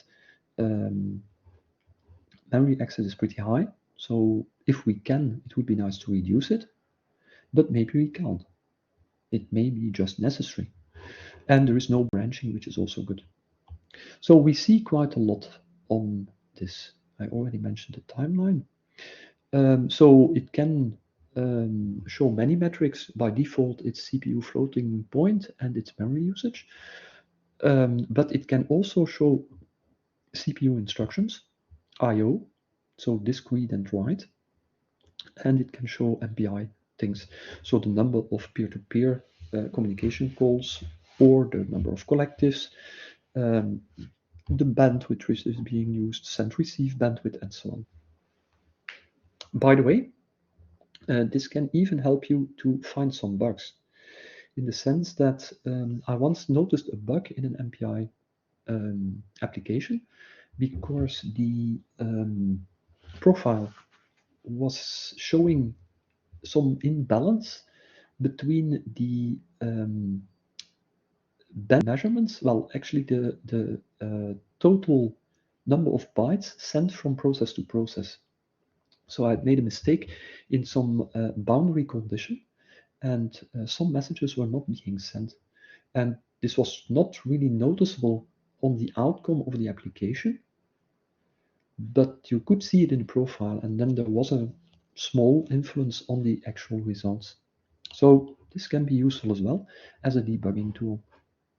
When I first mentioned this to the developers of ARMforged, they were ARMforged, they were actually quite interested because they had never encountered such a case yet. So that was kind of interesting. Okay, so the nice thing is you can configure this in any configuration you want, in any combination of measures. So that's just via drop-down menu, it's very easy. Okay, and you see the minimum, the maximum, standard deviation, and so on. This is displayed here. And that is if you go to a point on the curve. You can also zoom in, so then you just select, and that can also be convenient. And the nice thing is all the views will be updated. So if you zoom in on the timeline, then also the timelines for the source code and so on will be modified accordingly. So that's good. And this is, of course, interesting to identify various run phases. So you might have an initialization phase and then normal operation, and you're only interested in the normal operation. Well, then you just zoom in and you get only specific information on that phase of the program. Source code view, I already mentioned that. So basically you see immediately in this side panel which lines in your source code are executed the most. And in this case, it's indeed that MPI reduce. And here you see an MPI finalize. That's also quite interesting because, as you can see, there are lots of calls to finalize starting from half of the execution time. So basically that means that there's quite a lot of load imbalance between my processes. Some processes finish very early, while others actually have still quite some work to do. So this immediately tells me that my domain decomposition is really, really crappy. I have to distribute work over the processes in a much better way. Each process first needs to do more work, and second, I have to make sure that each process has approximately the same amount of work to do. And this I immediately see from this profile. So it's quite useful. Okay. You can fold the code, etc., etc. What you can also do, and this is actually very nice. So you can, this is actually an editor. So I can modify my code. I can, from the menu, I can choose rebuild the application, and then I can redo the profile. And so that gives me, and it also interacts with version control. So I can check in, I can commit my changes from within this application. So that really helps to do a pretty nice development cycle. You do your profile, You identify a bottleneck, you fix your bottleneck, you commit your changes, you profile again, and you compare the profiles and you see whether it improved or not. So that is rather nice. Okay. Of course, to do these kind of things, you need to compile with -G. You also have a call stack view. Basically, it shows you which functions it is in at a certain point in time, and also how much time was spent. So this is also quite a useful view. It can be ordered by runtime, percentage runtime, but you can also order differently if you need to. And from here, you can also navigate to the source code. So if you have a certain function here, then you can just go to it directly. So this is the round tripping thing which I actually mentioned. You can nicely do this in from within ARMforge directly. And you can also easily switch between MAP and DTD. If you notice in MAP, whoops, I made a mistake, then you can, or my code is not running correctly, you can go to DTD, debug, and then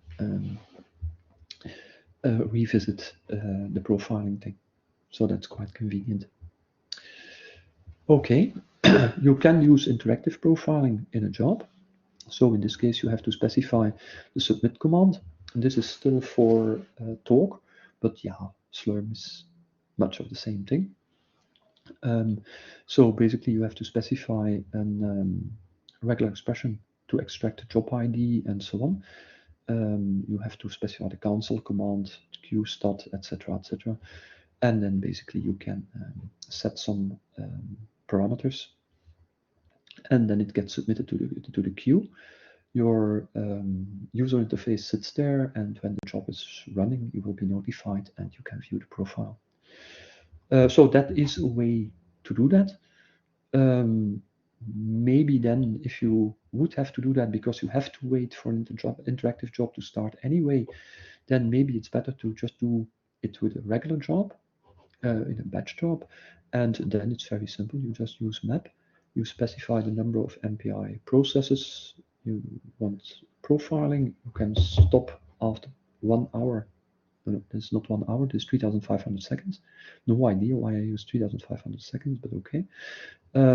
And then this is the call which you would actually use with MPI run normally, but now with map. And you submit the job and you're done. Then later on, you can just open the profile with map. Okay. So an example. So this is a profile of some application. And you notice a number of things. So if I look at this part of the timeline, this is most likely the initialization. You also see that you have a lot of communication here, and also memory is being more and more used. So this is likely optimization, initialization. You also see that there is little floating point activity, and then from this stage on, floating point activity is increasing, but you also see a lot of communication here. So approximately half the time, half the processes, no, okay, 30% of the processes is involved in communication, while only 60% is actually doing computations. You also see that from the CPU, floating point activity, it's not that high. So yeah, what's going on? You see the resources here. So this was a profile which was done on Brainiac. How do I know? Well, because there's 56 processes, and each node on Brainiac had 28 cores. So basically, this was a 2-node job. And you also see, indeed, it ran on 2 nodes. Okay. You see when the profile was made. In this case, 2017. It's pretty old already. And you see the roll time which was spent on it. Okay, so there is a lot of MPI chatter. That's clear because we see all these blue spikes. So that's MPI doing things. So typically, that's not really good. Then there is also load imbalance. And we see this because the communication is scattered. So basically, a lot of nodes are being involved in communication while the rest is computing. So that's also not so very good. And typically, if you see something like that, it means that if you have a domain decomposition, if your problem is split into, for instance, you're operating on an array and you've split it over multiple nodes, that the nodes or the processes don't have enough work to do, then this is typically something you see. And indeed, if we run the same job, but now only with 4 processes on one node, then you see an entirely different profile. So there is much less communication, as you can see, and the CPU utilization with respect to floating point is in fact a lot better. So indeed, this is, I have not been even looking at my source code, but I can use this in order to assess how I can improve the efficiency of my application when it runs. So this is going to run significantly more efficient, but notice the wall time. So the original wall time with 56 processes was 154 seconds. With 4 processes, it is much larger. It is 494 seconds. So it runs 4 times slower, in fact. But of course, I use much less resources. So if we compare the parallel efficiency, then of course the parallel efficiency of the second run with only 4 processes is way higher than the one with 56 processes. So even without looking at the source code, I can still use the information of the profile in order to gauge the parallel efficiency of my execution. So that's quite interesting. I should actually do the computation about the parallel efficiency, or at least an estimate of it. Problem is, I don't think I still have this application, but that would be an interesting exercise. All right, so we reached the end of that particular part. Okay, I think I have highlighted all these points. So basically, I'm going back to the conclusions here. A few useful references I want to draw your attention to. The Gallery of Processor Cache Effects is actually a very nice website where there's a lot of sample code and explanations about weird things or things you should be aware of with respect to caches. An article about fault sharing can be found here as well. There is the Intel Vectorization Guide for C++ compilers.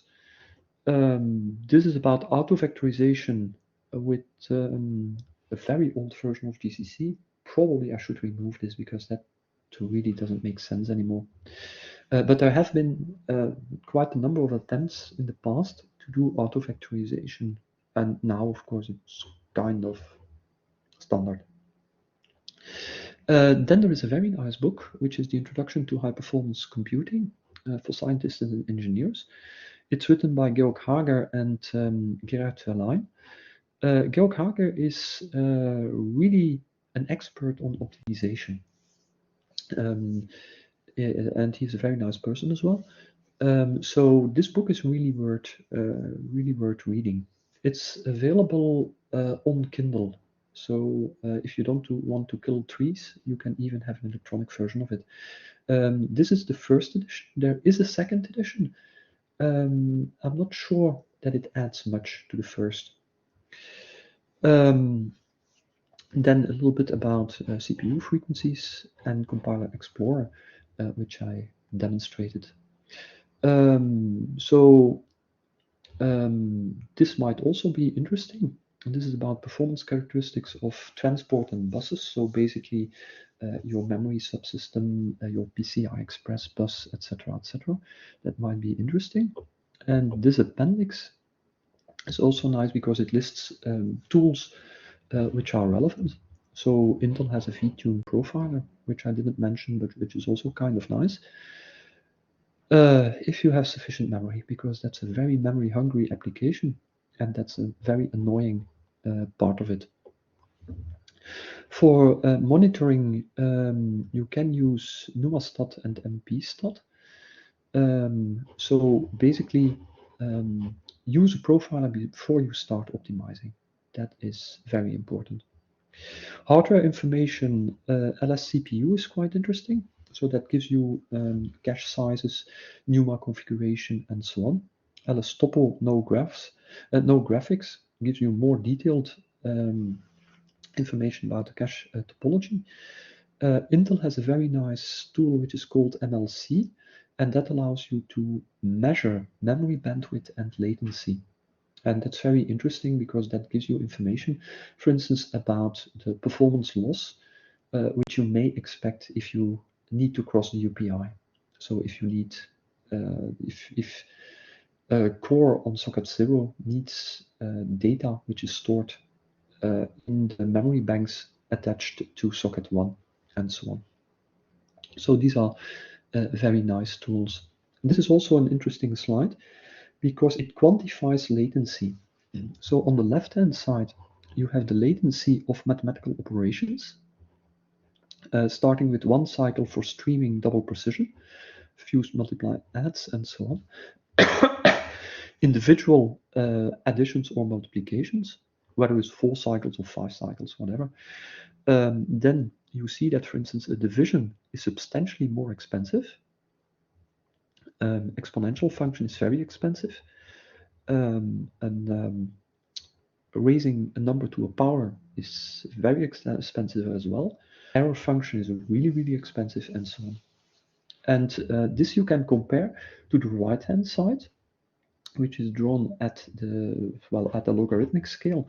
But this is cache transport. So I can fetch a value in 5 cycles from level 1, in 50 cycles from level 3. It takes 150 cycles from the RAM. An OpenMP barrier, for instance, is quite expensive with 1,500 cycles. InfiniBand is 5,000 cycles. Getting something to a GPU, so that's the PCI Express bus as well, it takes 20,000 cycles. Going to a hard disk, that's like 1,000,000 cycles. So this is very interesting because it gives you some idea about the relative latencies of, on the one hand, compute, and on the other hand, latency of various components in your system or operations like synchronization for barriers and so on. Some numbers, basically updated up to Skylake. The memory bandwidth, the QPI bandwidth, GPU RAM bandwidth, and so on.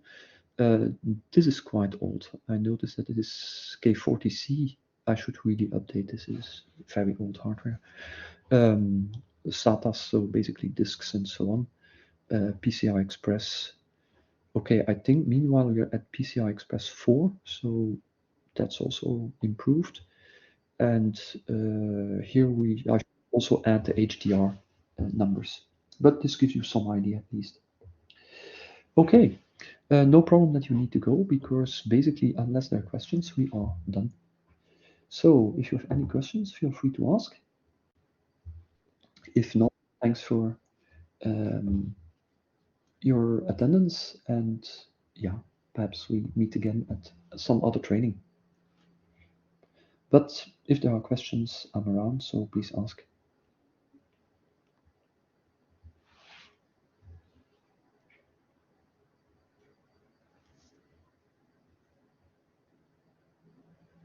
Also, of course, feel free to get in touch via the help desk or via email.